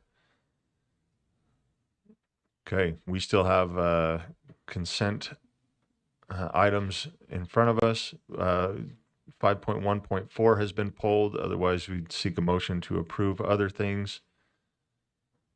Member Booth, go ahead. I move that we approve the remaining items on the consent agenda. Okay, the motion is to approve the remaining items, sans 5.1.4. It's been seconded. You want to speak to that, Member Booth, or we? Let's go. Oh, let's go. Okay, Member Bogus, are you speaking to the remaining items, or you got a? Is it on the pulled item or the other item? On number 2. On number 2, that's in order. Yeah, so through you, Chair, I'm wondering what projects, so we have 2 GuideSoft things, I read them. What are the projects of IT work project? Got Jared approaching the table.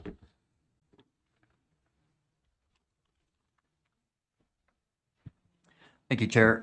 Jared Felt, USBE IT Director. So that is to support our UTREX and our UPEF system. So GuideSoft is a state contract that we hire contractors off of, and they come in to do short and medium-term projects. Okay, thank you. Okay, I so have no other questions. thank you. So the motion before us is to approve the remaining consent agenda items. Let's go ahead and vote.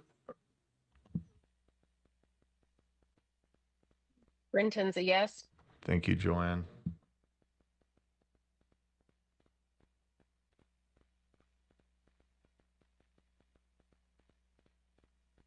That passes unanimously. Member Bogus?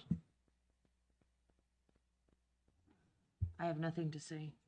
Okay, we have a floating contract out there with Scribble. Is there a motion that somebody wants to make?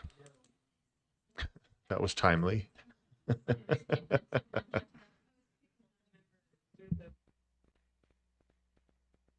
I will put the motion forward. I move that we move agenda item 5.1.4, the Scribble contract. Is there a second? There is a second. I second. Thank you, Joanne. Just speaking to that, Scribble has been used pretty well throughout the state.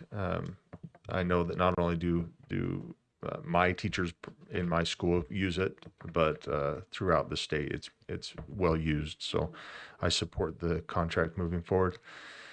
Seeing no other questions, let's go ahead and vote.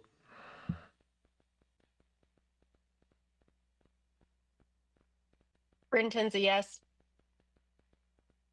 Thank you, Member Brenton.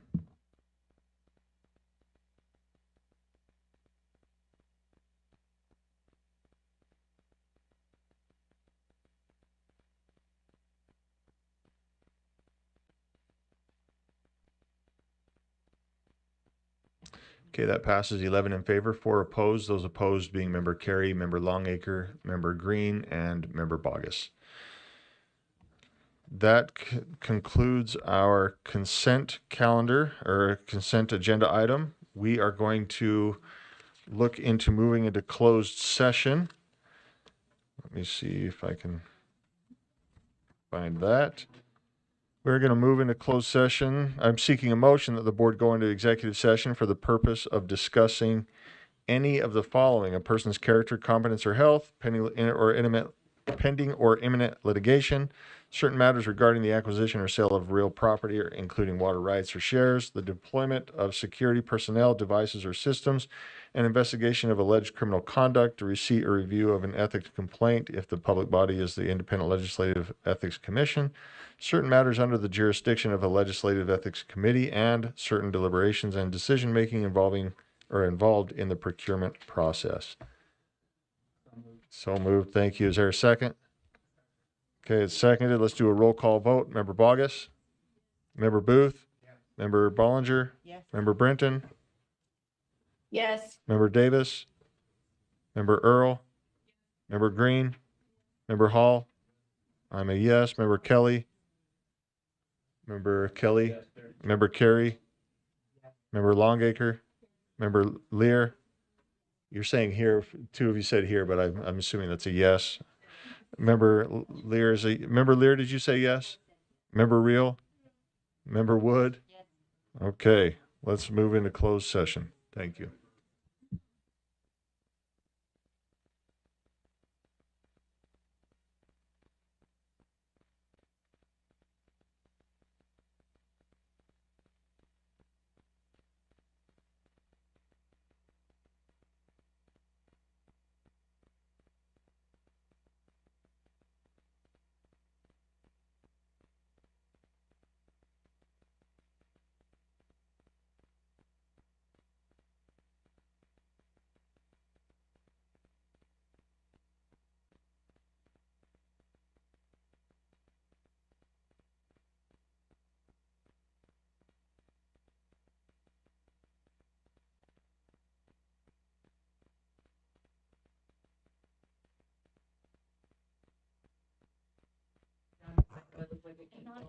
All right, board members, let's get ready to come out of closed session. We need a roll call vote, so I'm seeking a motion to come out of closed session. With a second? Okay, let's do a roll call vote here. Member Bogus? Member Booth? Member Bollinger? Yes. Member Brenton? Member Davis? Member Earl? Member Green? Member Hall? I'm yes. Member Kelly? Member Carey? Member Longacre?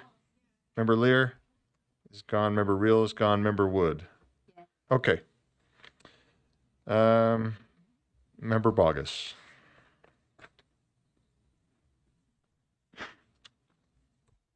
Thank you, sir. I need to pull item 25-EH47 from the consent calendar. And then I move that the board approve the remaining items on the UPAC consent calendar. The motion is to approve the remaining items from the UPAC calendar. Let's vote.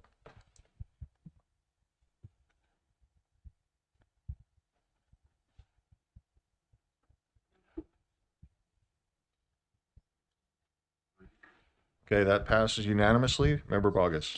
I move that the board approves the UPAC recommendation for case number 23-1947. The motion is that the board approves the UPAC recommendation for case number 231947. Please vote.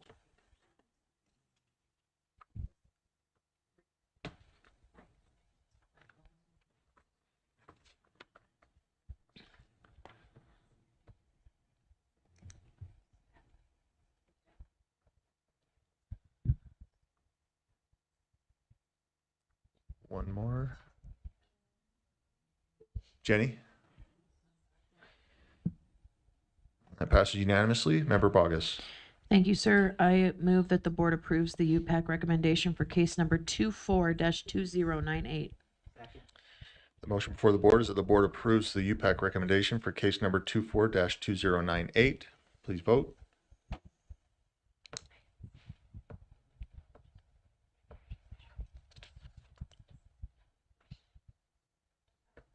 That passes unanimously. Member Bogus.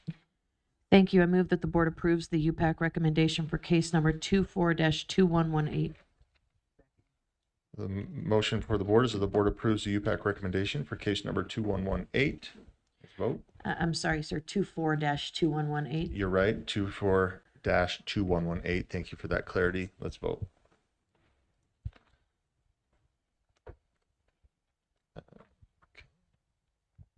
Any two more? And that passes unanimously. Member Bogus. Thank you, sir. I move that the board approves the UPAC recommendation for case number 24-2124. The motion is that the board approves the UPAC recommendation for case number 24-2124. Let's vote.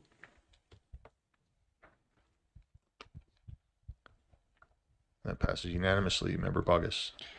Thank you, sir. I move that the board approve, I apologize. I move that the board approves the UPAC recommendation for case number 24-2134. The motion is that the board approves the UPAC recommendation for case number 24-2134 with a refreshing second.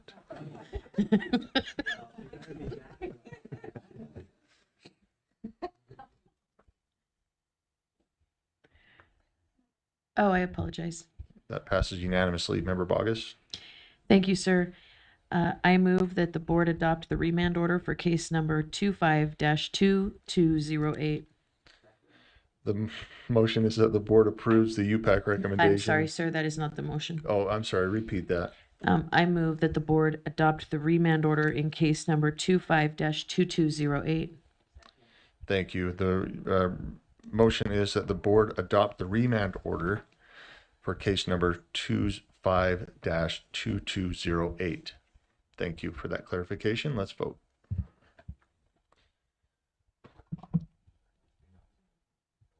It's okay. That passes unanimously. Back to you, Member Bogus. Thank you, sir. I move that the board approves the UPAC recommendation for case number 25-2210. The motion before the board is that the UPAC is that the board approves the UPAC recommendation for case number 25-2210. Let's vote.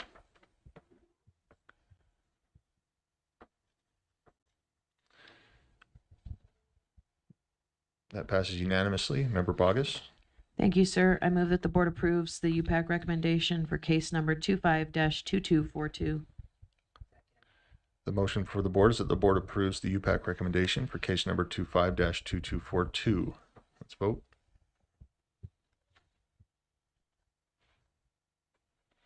That passes unanimously. Member Bogus. Thank you, sir. I move that the board approves the UPAC recommendation for case number 25-2258. The motion is that the board approve the UPAC recommendation for case number 25-2258. Please vote.